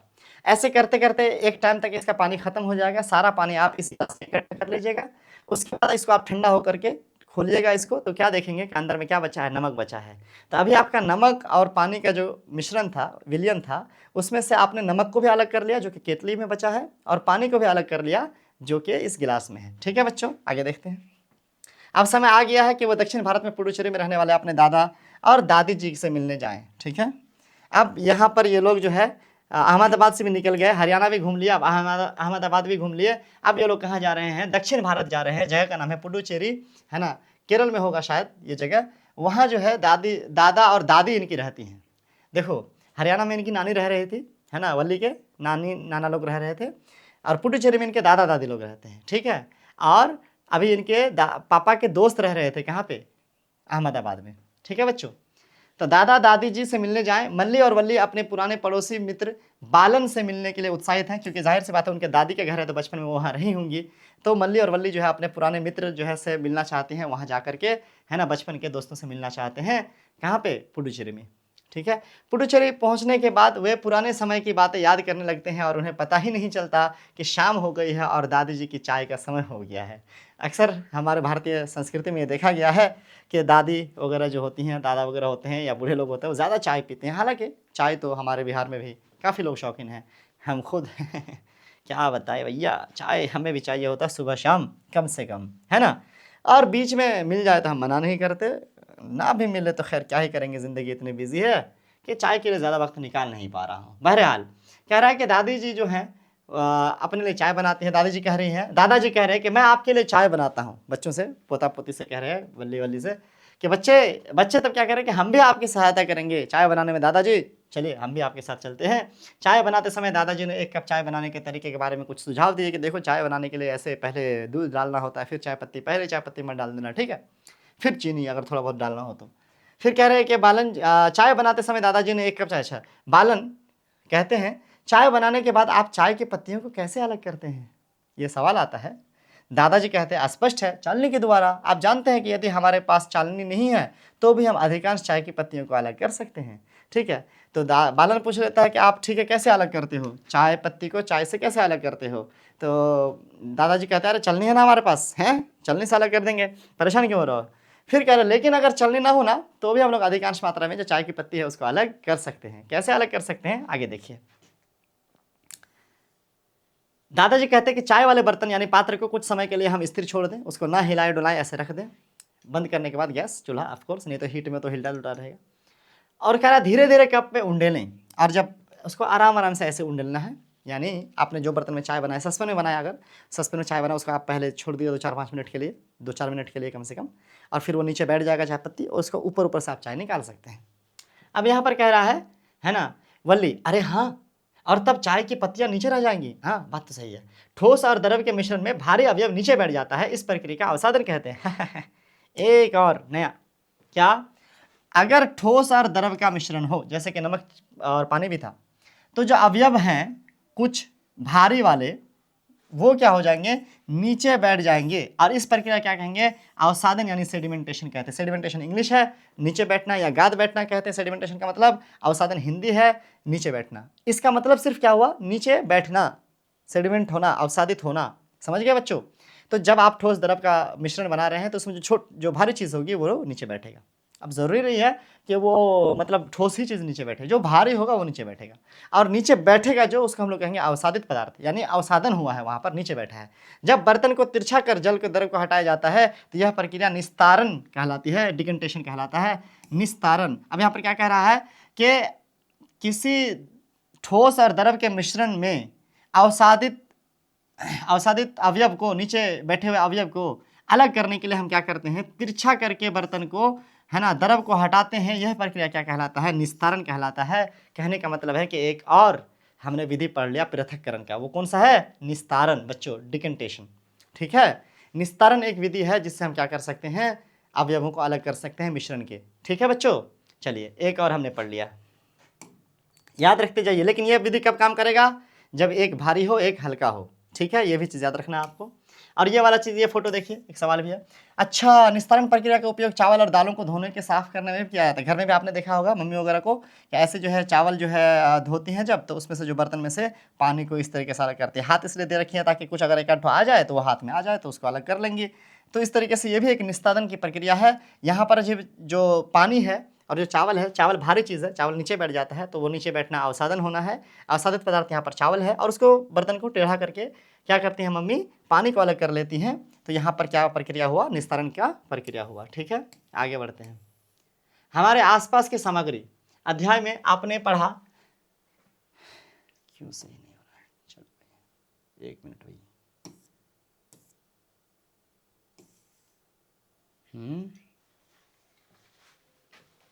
गुस्सा हो गया पीपीटी, गुस्सा हो गया रे, गुस्सा हो गया, हो जा, खुल जा सिम सिम।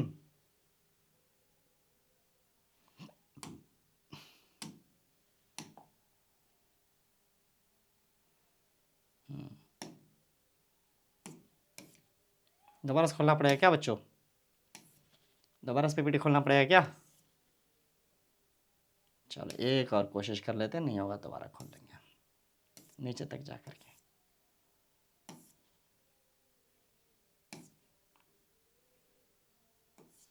जग से हारा नहीं मैं, खुद से हारा हूं मैं। ए भाई भाग, इतना नखरा करेगा हैं,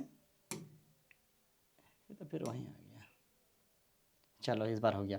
हमारे आसपास की सामग्री अध्याय में आपने पढ़ा है कि जल तेल में मिश्रित नहीं होता है और कुछ समय तक बिना हिलाए रखने पर अलग परत बना लेता है। तेल और जल का पृथक करने के लिए आप किस विधि का उपयोग करेंगे? यहाँ पर हालांकि तेल और इसको पृथक करने के लिए अलग विधि का इस्तेमाल कर सकते, लेकिन निस्तापन का भी उपयोग किया जा सकता है।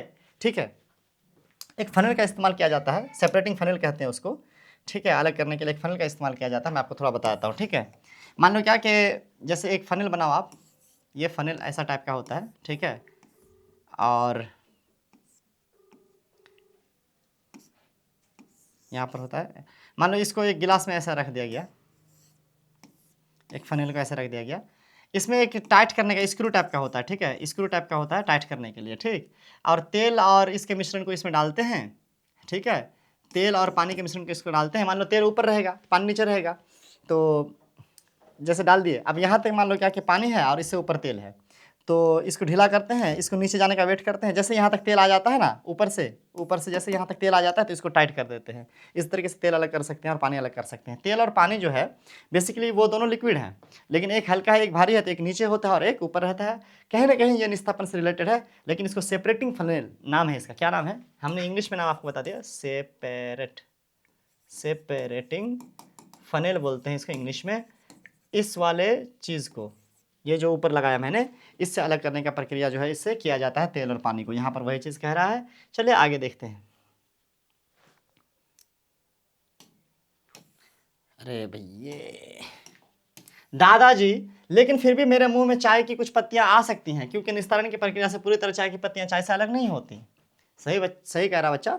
आप इस तरीके से अगर निस्तारण करके किसी चीज़ को उंडेल करके अगर आप अलग करते हैं तो इसमें बढ़िया से, उतना एकदम बढ़िया से नहीं छनाएगा, पत्तियां रह सकती हैं। जवाब है यस, है ना बालन। अच्छा, इसका अर्थ है कि इसका अलग करने के लिए ये उपयुक्त विधि नहीं है। अलग करने के लिए अलग किया तो जा सकता है, लेकिन एकदम परफेक्ट तरीका नहीं है, बालन कह रही है। बढ़िया समझिए दादाजी, बिल्कुल सही, तुम ठीक कर रहे हो। अच्छे बच्चों, अब चाय तैयार हो गया है। मल्ली ताक से चाय की चलनी उठाता है और अपने दादाजी को देता है, मतलब चलनी से ही छानना ज़्यादा बेटर रहेगा, सीधी बात।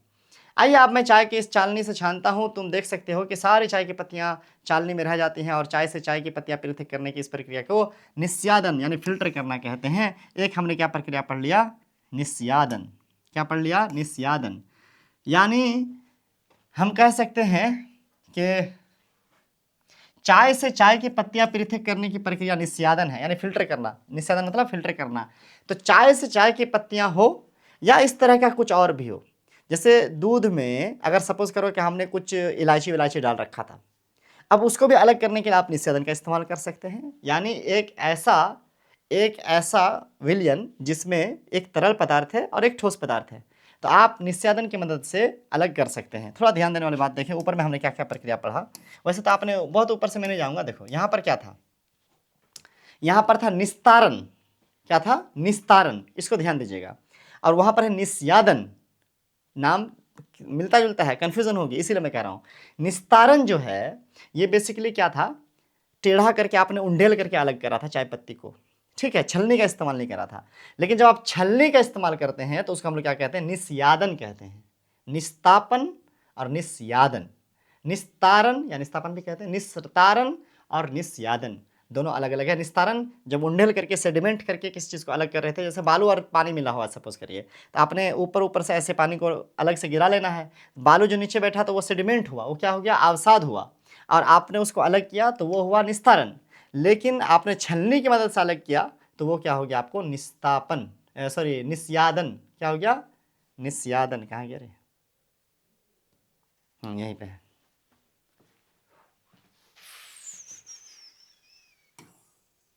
निस्यादन।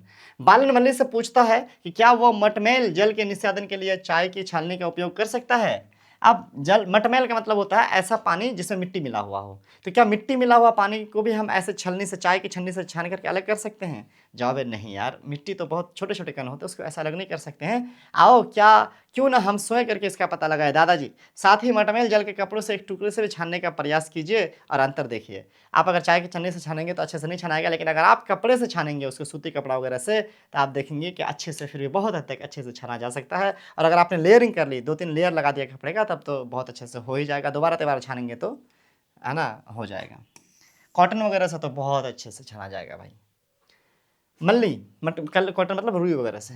मल्ली, हमें कपड़ों का टुकड़ा क्यों उपयोग करना चाहिए? क्योंकि कपड़ों के टुकड़े में जो छेद होता है वो बहुत छोटा होता है, यानी जो छोटे छोटे पदार्थ भी हैं वो क्या हो सकते हैं, अलग हो सकते हैं कपड़ों के द्वारा, इसीलिए हम इसका उपयोग कर सकते हैं। दादाजी, कपड़े के टुकड़े की बुनाई में धागों के बीच में छोटे छोटे रंध्र या छिद्र होते हैं। कपड़ों के इन छिद्रों का उपयोग छानने के लिए किया जा सकता है। प्राचीन काल में भी लोगों ने इस पद्धति का अपनाया है।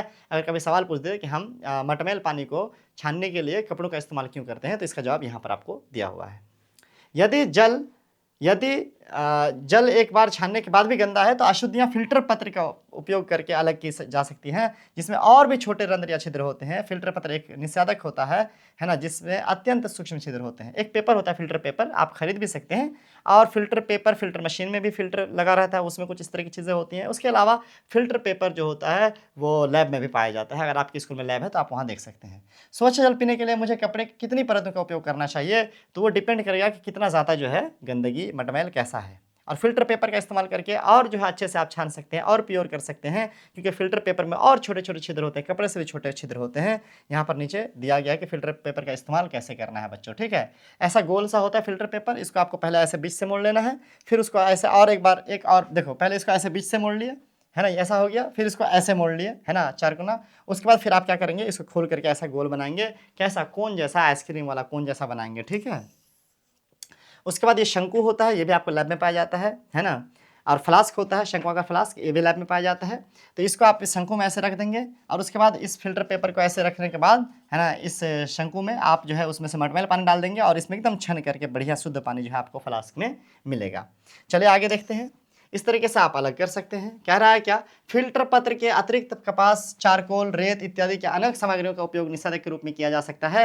निस्यादक का चुनाव पृथक की जाने वाली सामग्रियों के कणों के आकार पर निर्भर करता है। यहाँ पर एक बात कह रहा है, क्या निस्यादक करने के लिए हम जैसे कपड़े का इस्तेमाल किया था, वैसे कपास, रुई का भी इस्तेमाल कर सकते हैं, चारकोल, कोयले का इस्तेमाल कर सकते हैं, बालू का इस्तेमाल कर सकते हैं, और कई लोग गाँव में कई जगह पर करते भी हैं। मैंने खुद भी देखा, हमारे आसपास के इलाके में कई जगह करते हैं लोग।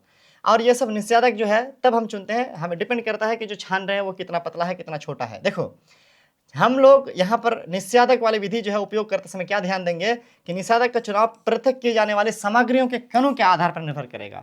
बहुत छोटा कण है, जैसे चाय पत्ती थी, थोड़ा बड़ा कण था, तो उसका जो है हमने चाय पत्ती के छन्नी से छान लिया। लेकिन जो मिट्टी है, जो पानी में घुला हुआ, उसका कण छोटा है, तो हमने फिल्टर पेपर का इस्तेमाल करा, कॉटन का इस्तेमाल करा, कपड़े का इस्तेमाल करा। तो ये आकार पर ये भी डिपेंड करता है। यहाँ हमको ये सीखने को मिला, ये इंपॉर्टेंट पॉइंट है, इसको नोट कर लीजिएगा। आगे बढ़ते हैं। वल्ली अपने दादा दादी के साथ प्रकृति की सैर पर जाती है और एक तालाब से थोड़ा जल एकत्रित करती है।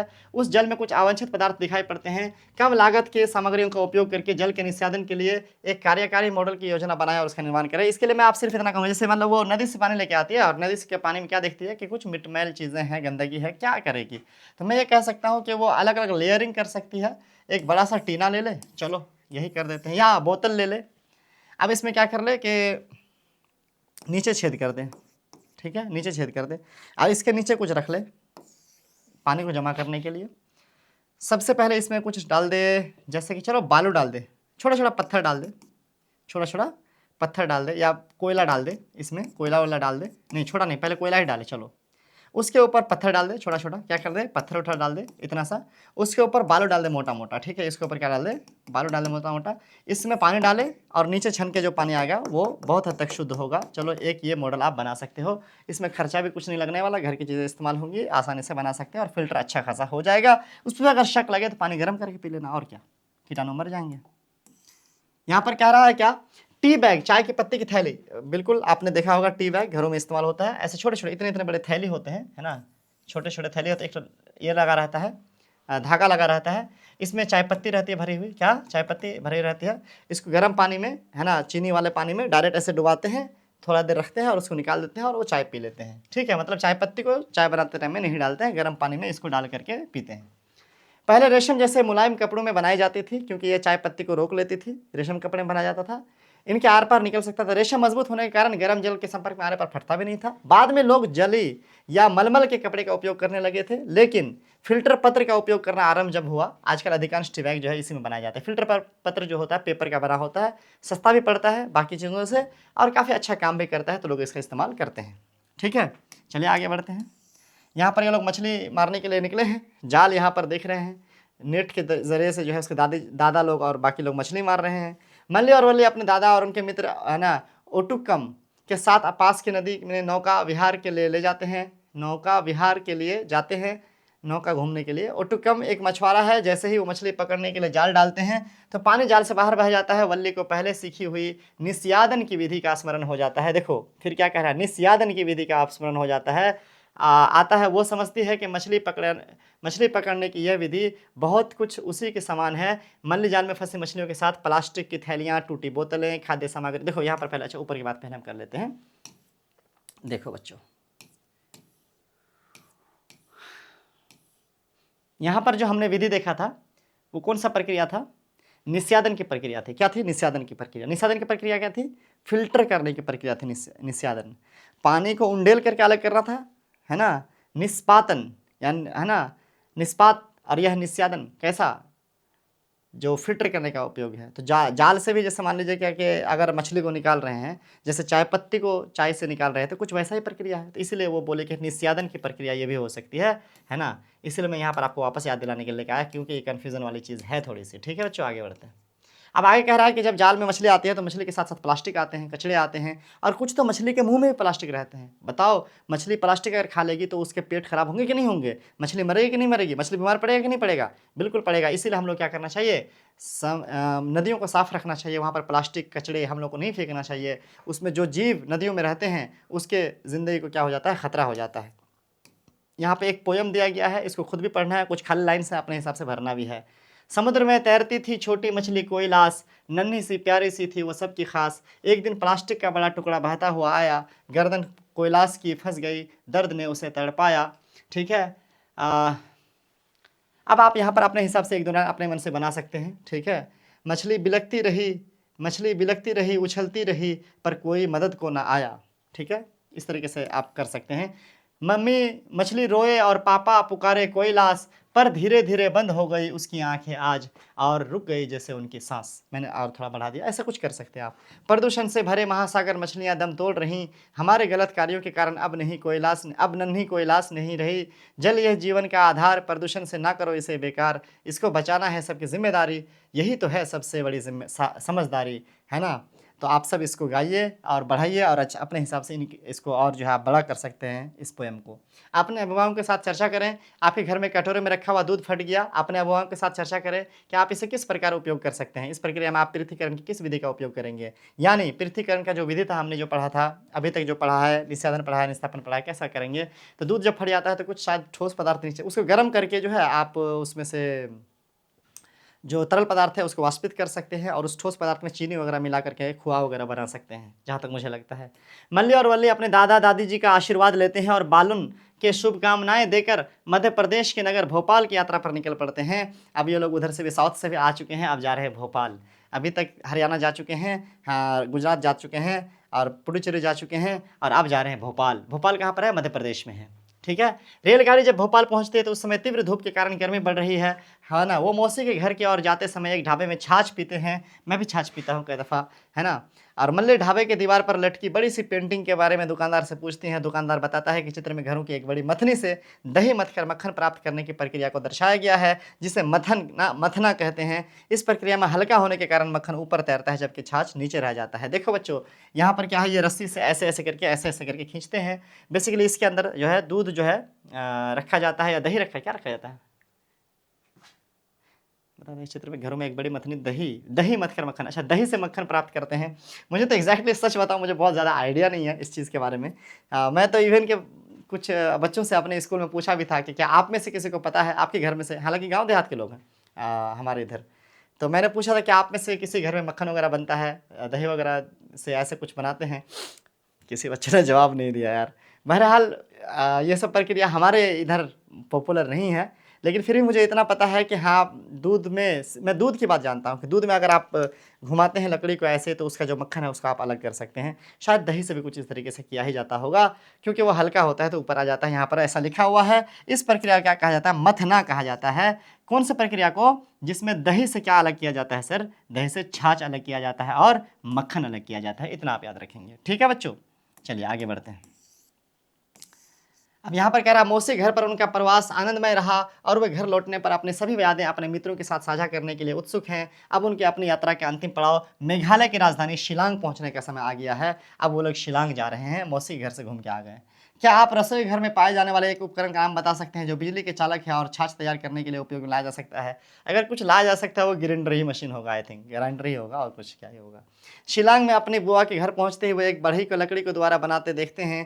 काम करते समय उससे अचानक कुछ लोहे की कीले लकड़ी के बुरादे नीचे गिर जाते हैं, ठीक है, लकड़ी के बुरादे में गिर जाते हैं, लकड़ी का भूसा में गिरता है, ठीक है। यहाँ पर जो है ये लोग पहुंच चुका है, कहाँ पे?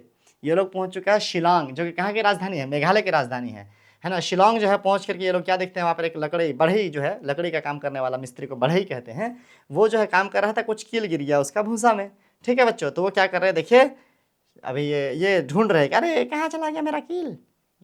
बढ़ई हाथ से लोहे की कीलों को निकालने लगता है। बच्चे बढ़ई से रुकने के लिए कहते हैं। वो अपने बुआ से चुंबक लेके आते हैं। वह बढ़ई से कहते हैं, है ना, कि इस चुंबक के लकड़ी के बुरादे पर घुमाइए। सारे कीले चुंबक में आकर्षित होकर उस पर चिपक जाते हैं। ये लोग तो भैया जानकार निकला, चुंबक से निकाल लिया लोहा को, क्या बात है। पहले जो पढ़ चुका है चुंबक क्लास 6 में। बढ़ई ने पृथक्करण की किस विधि का उपयोग किया? चुंबकों को जाने अध्याय का स्मरण करें। ऑफकोर्स एक चैप्टर है चुंबकों को जाने, हमारे क्लास 6 में ही, जो हम पहले पढ़ा चुके हैं, आप जाके देख सकते हैं।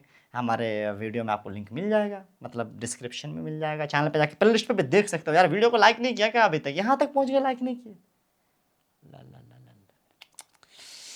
पैसे लग रहे हैं, पैसे लग रहे हैं लाइक करने के, लेकिन मैं ऐसे क्यों बोल रहा हूँ? मत करो यार, नहीं कर दो अब, ऐसे दिल पे मत लेना। खैर, कहने का मतलब है कि पॉइंट पे आते हैं वापस। तो पृथक्करण के इस विधि को हम लोग कहते हैं चुंबकीय पृथक्करण, ठीक है। चुंबक से हम लोहा पदार्थ को अलग कर ही सकते हैं, आपको पता है। वो पदार्थ जो चुंबक के प्रति आकर्षित होते हैं उन्हें चुंबकीय पदार्थ कहा जाता है, पहले हम पढ़ चुके हैं।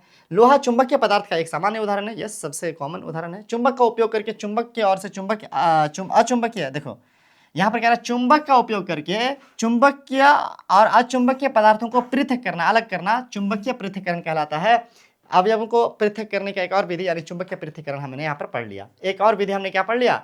चुंबकीय पृथक्करण, यानी चुंबक और अचुंबकीय पदार्थ को अलग करने के लिए जिस विधि का हम लोग उपयोग कर सकते हैं उसको हम लोग क्या कहते हैं, चुंबकीय पृथक्करण कहते हैं। इसका एक बहुत बड़ा उपयोग यहाँ पर दिया गया है, इसको भी जानिए। आजकल है ना, पुनर्चक्रण यानी रिसाइकलिंग की एक प्रक्रिया होती है जिसमें अपशिष्ट के ढेरों से, यानी कचरे का ढेर जो होता है उसमें से लोहे के वस्तुओं को अलग करने के लिए बड़े बड़े चुंबक का उपयोग किया जाता है। कई उद्योगों के अपशिष्ट में प्राय अनुपयोगी लोहे को कतरने, यानी छोटे छोटे लोहे के टुकड़े होते हैं, स्क्रैप आयरन है जिसको कहा जाता है, इसमें क्रेन में लगी चुंबक का उपयोग करके अपशिष्ट सामग्री के ढेर से अलग किया जाता है।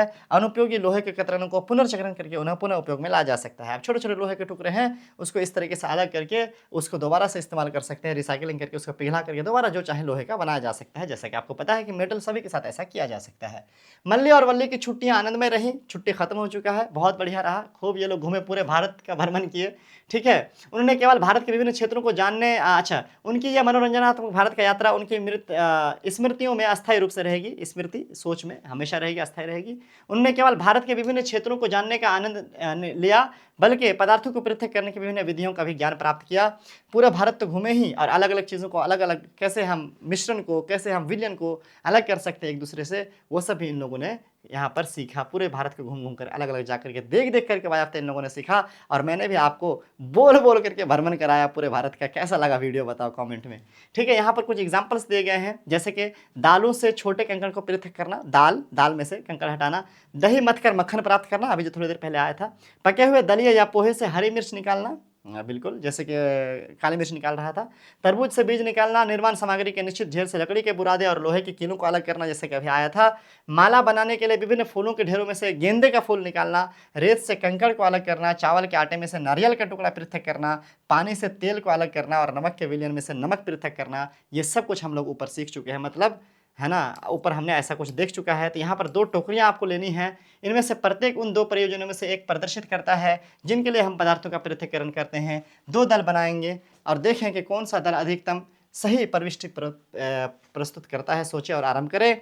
एक तो हम लोग जब चीज़ों को अलग करते हैं तो जो हम लोग को नहीं चाहिए उसको अलग करते हैं, किसी एक अनुपयोगी अवयव को हटा देते हैं। जैसे कि चावल और कंकड़ में से हम कंकड़ को हटा देते हैं क्योंकि हम लोग कंकड़ नहीं चाहिए, लेकिन 2 भिन्न लेकिन उपयोगी अवयवों को पृथक कर रहे हैं। लेकिन कई दफ़ा हम ऐसे भी अलग करते हैं कि हमको दोनों चीज़ें चाहिए, हम दोनों का अलग कर रहे हैं लेकिन हमको दोनों चीज़ें चाहिए, ठीक है। देखिए ऊपर के एग्जाम्पल में कुछ ऐसा मिलता है कि नहीं मिलता है। जैसे पानी से तेल पृथक करना, सपोज अगर हमको पानी भी चाहिए और तेल भी चाहिए तो हम ये वाला विधि में, चावल के आटे में से नारियल के टुकड़े, हमको चावल का आटा भी चाहिए, नारियल भी चाहिए, है कि नहीं है, दोनों काम का चीज़ है।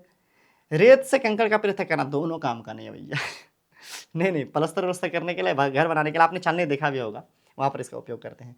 माला बनाने के लिए विभिन्न फूलों के ढेर में से गेंदा फूल, यस हमको बाकी फूल भी चाहिए, लेकिन गेंदा फूल का माला अलग बना रहे मान लो, और गुलाब फूल का हम कुछ और अलग उपयोग कर रहे हैं, तो वहाँ पर हमको दोनों फूल चाहिए, लेकिन हम दोनों में से एक को पहले अलग करें जो दोनों उपयोगी है। तो यहाँ पर हमको कई सारे एग्जाम्पल मिल जाते हैं, कुछ इसमें जाएंगे कुछ इसमें जाएंगे, है ना, कि एक चीज़ काम का एक चीज़ काम का नहीं, इसमें क्या दोनों काम का है। और यह क्रियाकलाप आपके इस बोध का आकलन करने में सहायता करेगा कि हम पदार्थों का पृथक क्यों करते हैं, क्यों अलग करते हैं। देखो पदार्थों को पृथक करना, अलग करना बहुत ज़रूरी है।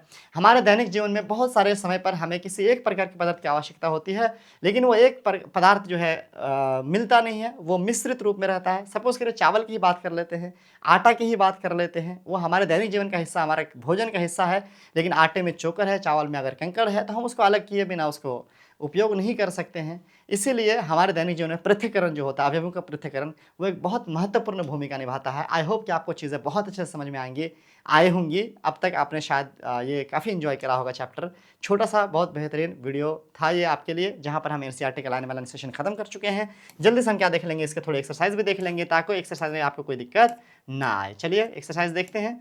पहला है कि पृथक्करण की विधि के रूप में हस्तचयन का उपयोग कहाँ कर सकते हैं। निस्यादन नहीं, हस्तचयन नहीं, वाष्पन भी हस्तचयन नहीं है। हाँ, छटाई क्या है आपका, छटाई क्या है आपका हस्तचयन है, इसको हम लोग छटाई भी कह सकते हैं। निम्नलिखित में से किन पदार्थों का पृथक्करण कर मथना विधि का उपयोग किया जा सकता है। मथने का जो विधि है वो छाछ लस्सी वगैरह में था, तो मक्खन में से दूध निकालने के लिए हम मथना का इस्तेमाल कर सकते हैं।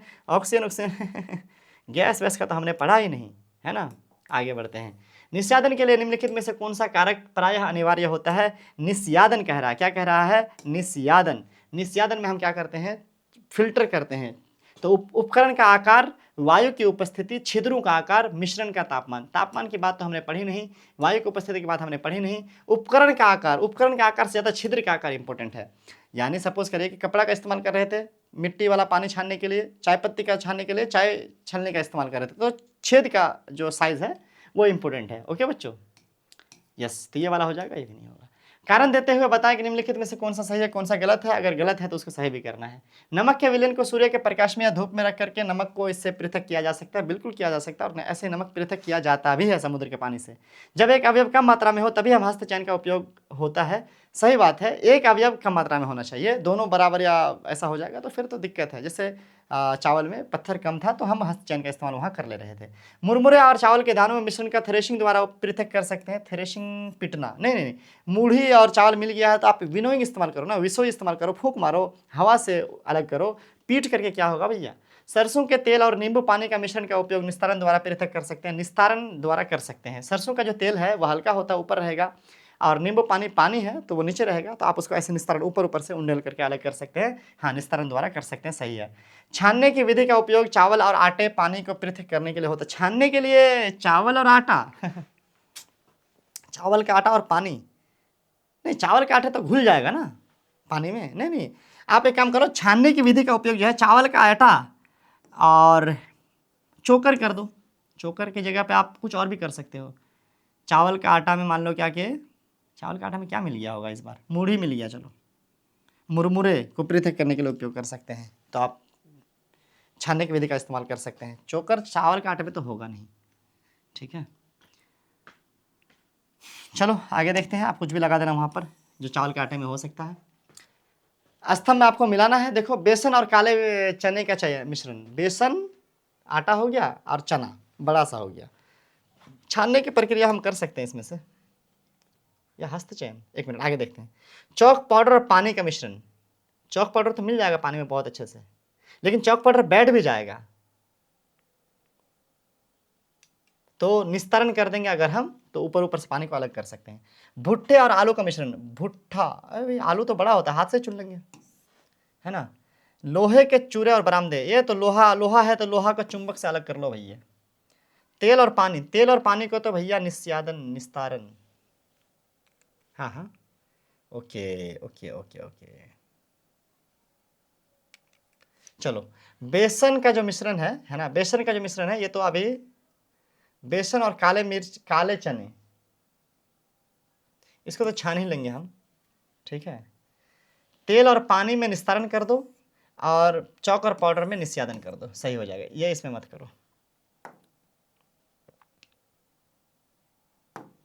ये इसमें मत करो, ठीक है। आप ऐसे कर दो, हो जाएगा। किस परिस्थिति में आप ठोस और द्रव के मिश्रण को पृथक करने में निस्यादन के स्थान पर निस्तारण की विधि का उपयोग करेंगे?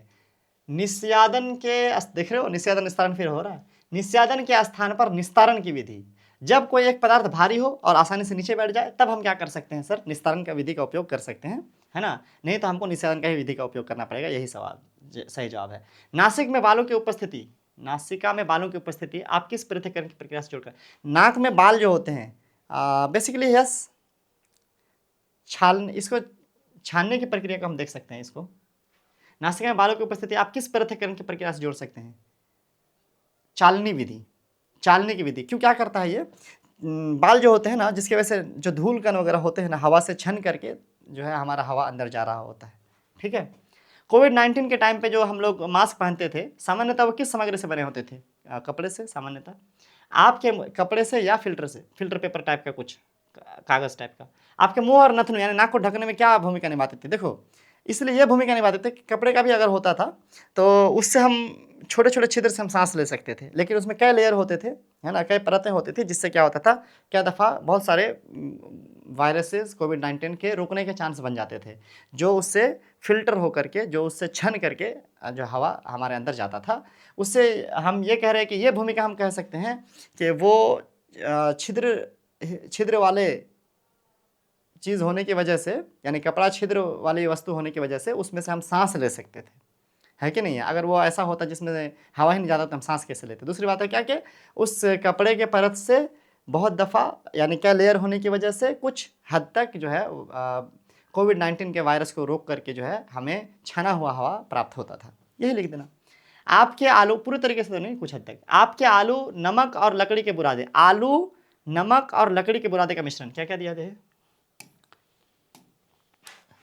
आलू, ओह चालू, अरे ला ला ला, आलू दिया, मान लो ये आलू हो गया, नमक दिया है, लकड़ी का बुरादा दिया है, लकड़ी का बुरादा दिया है, इसको इसका मिश्रण है, तीनों मिला हुआ है।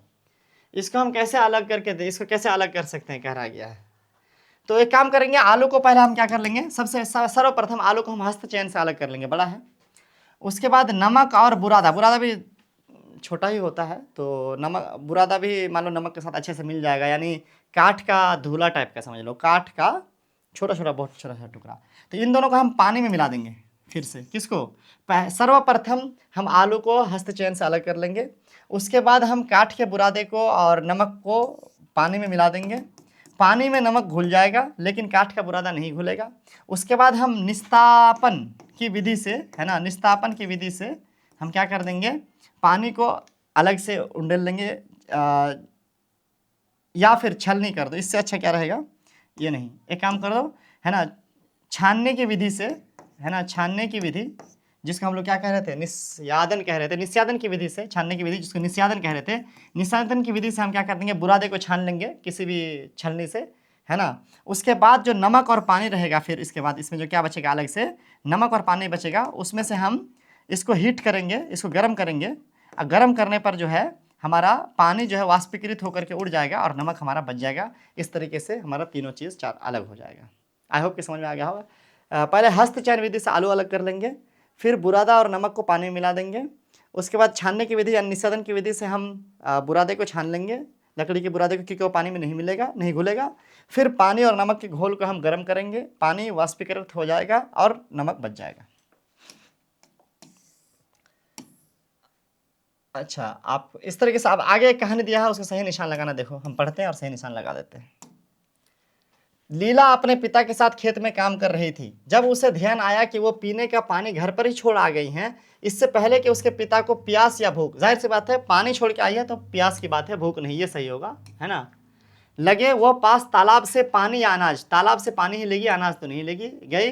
डिब्बे में पानी लेने के बाद उसने ध्यान दिया कि पानी मटमैला है और पीने के लिए अयोग्य है, पानी अभी पीने के लिए योग्य नहीं है, क्या है, अयोग्य है, पानी में मिट्टी मिला हुआ है।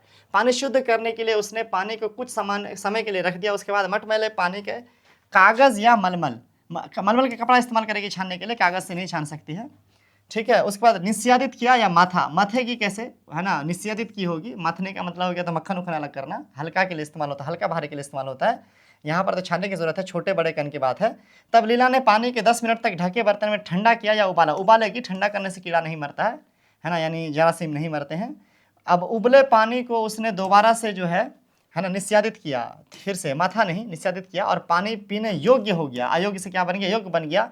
वो पानी उसने अपने पिताजी को दिया, उन्होंने लीला को आशीर्वाद दिया और उसके साथ प्रयास की सराहना की। चलिए, इस तरीके से ये भी कंप्लीट होता है, हमारा चैप्टर का एक्सरसाइज भी कंप्लीट हो गया। आई होप कि बच्चों आपको समझ में आया होगा। बिना किसी डिले के हम कहाँ चलेंगे, कहाँ रिवीजन में चलेंगे।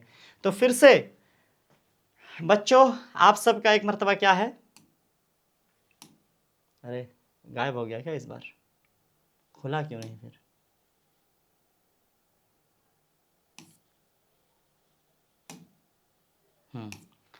तो वेलकम प्रोटीन्स क्लास 6 का 9th चैप्टर है, दैनिक जीवन में पृथक्करण की विधियां। हमने अलग करने की बहुत सारी विधियां देखी, हम इसको आप डिटेल से फिर एक मरतबा यहाँ पर नोट देखेंगे। ये नोट बहुत अच्छा है, बहुत सिंपल में है और शॉर्ट में है, आप चाहे तो इसको लिख सकते हैं। हमारे दैनिक जीवन में कई बार हम पदार्थों को अलग करना पड़ता है, हमें दाल से कंकड़ को हटाना, चावल से भूसे को अलग करना, चाय बनाते समय पत्तियों को अलग करना, ये सब जो है पृथक्करण के लिए ज़रूरी है। पृथक्करण हम इसमें उपयोग करते हैं। इस अध्याय में हम ये जानेंगे कि विभिन्न प्रकार की वस्तुओं को अलग करने के लिए कौन सी विधियाँ प्रयोग की जाती हैं। पहला पृथक्करण, पृथक्करण के जो है क्या है वो बताया गया है। वह प्रक्रिया जिसमें किसी मिश्रण में उपस्थित विभिन्न घटकों को अलग किया जाता है उसे पृथक्करण कहते हैं, डेफिनेशन दे दिया गया। पृथक्करण की आवश्यकता क्यों होती है, अनावश्यक पदार्थ को हटाने के लिए, जैसे दाल से कंकड़ निकालना, चावल से भूसा हटाना, या स्वस्थ या स्वच्छता के लिए, पानी से गंदगी अलग करना, दूध से हानिकारक बैक्टीरिया निकालना, ये भी पृथक्करण का ही यूज करके होता है। शुद्ध पदार्थ प्राप्त करने के लिए हम पृथक्करण का उपयोग करते हैं, जैसे समुद्री जल से नमक प्राप्त करना, दूध से मक्खन निकालना। कहने का मतलब है कि पृथक्करण का ये 3 ठो यहाँ पर उपयोग दिया है, जो कि किताब में डायरेक्टली नहीं लिखा था, हमने अलग से आपको यहाँ पर बताया है, और पृथक्करण का उदाहरण ये जो है डेफिनेशन में हमने अलग करके लिख दिया है। फिर पृथक्करण की विभिन्न विधियां क्या क्या है। पृथक्करण की विधियां पदार्थों के भौतिक विशेषताओं पर निर्भर करता है, जैसे कि आकार, वजन, घनत्व, चुंबकीय गुण आदि पर निर्भर करता है कि कैसे हम उसको अलग करेंगे। जैसे हस्तचयन का विधि कब होगा, देखो हस्तचयन कब होता है, जब किसी मिश्रण में से घटकों का आकार विभिन्न होता है तो अनावश्यक पदार्थ को अलग किया जाता है हाथ से, उसको हम लोग हस्तचयन कहते हैं। उदाहरण के लिए चावल से दाल के कंकड़ निकालना, चावल दाल से कंकड़ निकालना, गेहूं से छोटे पत्थर अलग करना, फल और सब्जियों में खराब हिस्से को हटाना, ये सब हस्तचयन से हो जाता है। ठीक है, आगे देखिए। अगला है थ्रेसिंग, पीटने वाला जो था, इसका परिभाषा है कि इस विधि में पौधों से अनाज के दाने भूसे से अलग किए जा सकते हैं, हाथों द्वारा जो है रगड़ कर, बैलों की सहायता से, जैसे मैंने आपको किताब में बताया था, और मशीनों द्वारा इसका इस्तेमाल होता है, यानी थ्रेसिंग होता है। उदाहरण के लिए गेहूं और धान के दाने को भूसे से अलग किया जाता है। उसके अलावा एक है विनोइंग। विनोइंग का मतलब होता है हवा से उड़ाना, उसको ओसाई भी कहते हैं। परिभाषा है कि इस विधि में हवा की सहायता से हल्के पदार्थों को भारी पदार्थों से अलग किया जाता है। कैसे किया जाता है, किसान ऊंचाई से मिश्रण को गिराते हैं, हल्की भूसा हवा में उड़ जाती है और भारी अनाज नीचे गिर जाती है। उदाहरण के लिए गेहूं और चावल से भूसा को अलग करना, मैंने डिटेल में आपको तो बता ही दिया, फिर पढ़ दे रहा हूँ एक मरतबा रिवीजन कराने के लिए कि एक विधि हमारे पास ये भी है। फोटो आप देख सकते हैं सुंदर सा। आगे बढ़ते हैं सर, क्या है हमारे पास, छानना, ये एक विधि, इसको सीविंग कहते हैं इंग्लिश में। परिभाषा है कि छलनी की सहायता से अलग अलग आकार के कणों को हम अलग कर सकते हैं। अलग आकार के कणों को अलग करते हैं, याद रखिएगा। आटे में से मोटे कण को अलग कर सकते हैं, कंकड़ को अलग कर सकते हैं। और यहाँ पर फोटो दिया है छलनी का, बहुत ही सुंदर सा। ठीक है, आज के टाइम पे फोटो के बारे में क्या ही बताएं, इतना सुंदर सुंदर फोटो मिलता है भैया, मत पूछो, एकदम मक्खन। अवसादन और निस्तारण की बात करते, देखो नीचे वाला भी फोटो कितना सुंदर है बाबा, कितना सुंदर है। अवसादन और निस्तारण जो है, सेडिमेंटेशन और डिकंटेशन कह रहा है। सेडिमेंट मतलब नीचे बैठना, जब कोई भारी ठोस पदार्थ द्रव में नीचे बैठ जाता है। निस्तारण कहते हैं कि अवसादन होने के बाद, यानी बैठने के बाद ऊपर के स्वच्छ तरल को धीरे धीरे हम निकाल लेते हैं, जैसे कि फोटो में देख सकते हैं। उसका हम लोग कहते हैं, जैसे कीचड़ वाले पानी से साफ करना, ये छलने हुआ या अवसादित हुआ, ऐसे धीरे धीरे निकाल दे रहे हैं। जो नीचे गाद बैठेगा उसका हम लोग कहेंगे अवसाद, और इस प्रक्रिया को निस्तारण। ठीक है, निस्यादन। अब फिल्ट्रेशन क्या है, फिल्टर मतलब ही आपको समझ में आ रहा होगा नाम से, कि किसी मिश्रण में से ठोस पदार्थ को छानकर अलग करना। कैसे किया जाता है, छानने के लिए छन्नी या फिल्टर पेपर का उपयोग किया जाता है। आपने पहले चाय वाला एग्जाम्पल में देखा, चाय से चाय पत्ती की अलग करना, जल को छान करके शुद्ध करना। एवापोरेशन, वाष्पीकरण भी एक विधि है, अलग से हम कह सकते हैं, जैसे कि नमक चीनी के केस में हमने किया था। परिभाषा है कि जब किसी द्रव को गर्म करके उस भाप में बदला जाता है, फोटो में आप सुंदर सा देख सकते हैं, ठोस पदार्थ जो है बच जाता है, तो इसमें वाष्पीकरण कहते हैं। उदाहरण के लिए समुद्री जल से हम जो है नमक प्राप्त कर सकते हैं। और यहाँ पर सुंदर सा फोटो, कितना सुंदर रे बाबा, कितना सुंदर, ये भी फोटो चुम्बेश्वरी टाइप। मंथन कह रहा है चर्निंग, आप घोटते हैं जिसको हम लोग कहते हैं। परिभाषा, किसी द्रव से ठोस अवयव को अलग करने की प्रक्रिया मंथन कहलाती है। मक्खन वाले केस में इस्तेमाल हो रहा था, दही से मक्खन निकालना। चुंबकीय पृथक्करण, वो बढ़ई वाले केस में इस्तेमाल हो रहा था। परिभाषा, जब किसी मिश्रण में से चुंबकीय पदार्थ होते हैं तो उन्हें चुंबक की सहायता से हम अलग कर सकते हैं। उदाहरण के लिए लोहे के टुकड़ों को कचड़े में से अलग कर सकते हैं। लोहे के कील और लोहे के टुकड़ों को अलग किया जा सकता है इससे, कि जैसे कि आपने यहाँ पर बालू वाला फोटो देखा है कि लोहे का जो कुछ निकाल रहा है बालू से। अगला है आधुनिक पृथक्करण की विधियां, आजकल जो है कैसे इस्तेमाल होती हैं। आजकल विज्ञान और तकनीक की मदद से उन्नत मशीनों का उपयोग किया जाता है, जैसे थ्रेशिंग का मशीन हो गया बड़े पैमाने पर अनाज निकालने के लिए आसानी से, विनोइंग भी इसी में हो जाता है। ग्रेन क्लीनर भी है, कि ग्रेन क्लीनर होता है अनाज को साफ करने के लिए इस्तेमाल किया जाता है। डायरेक्ट ही मशीन से अनाज साफ हो जाता है और सुंदर सत्ती दाल वाल सब कुछ आप देख सकते हैं मार्केट में। मैग्नेटिक सेपरेटर से जो है लोहे को अलग किया जाता है। उद्योगों में बड़े बड़े मशीन लगे होते हैं, मैग्नेटिक सेपरेटर लगे होते हैं, उससे वो लोहे वाली चीज़ों को अलग करते हैं। आरओ और यूवी जल शुद्धिकरण प्रणाली, पीने के पानी को साफ करने के लिए आजकल मॉडर्न टेक्नोलॉजी में आरओ और यूवी जल शुद्धिकरण सिस्टम जो है इस्तेमाल होता है ना। ये एक्स्ट्रा हमने आपको बता दिया। यहाँ आपका चैप्टर खत्म होता है। थैंक यू सो मच बच्चों, और आई होप कि आपको चैप्टर बहुत अच्छे से समझ में आया होगा। वीडियो को करो लाइक, चैनल को करो सब्सक्राइब, दोस्तों करो शेयर, नहीं किया अभी तक तो भैया जितना हो सकता था हमने बढ़िया से बता दिया। तो भाइयों और उसकी बहनों, थैंक यू करो मेरा चैनल को करो सब्सक्राइब, फिर से बोलना पड़ेगा, चलो कर दोगे तुम लोग, आई होप, आई नो। अच्छा कमेंट कर देना भाई क्या कैसा लग रहा है, कैसा चल रहा है। मिलता है अगले वीडियो में, हैव ए ग्रेट डे।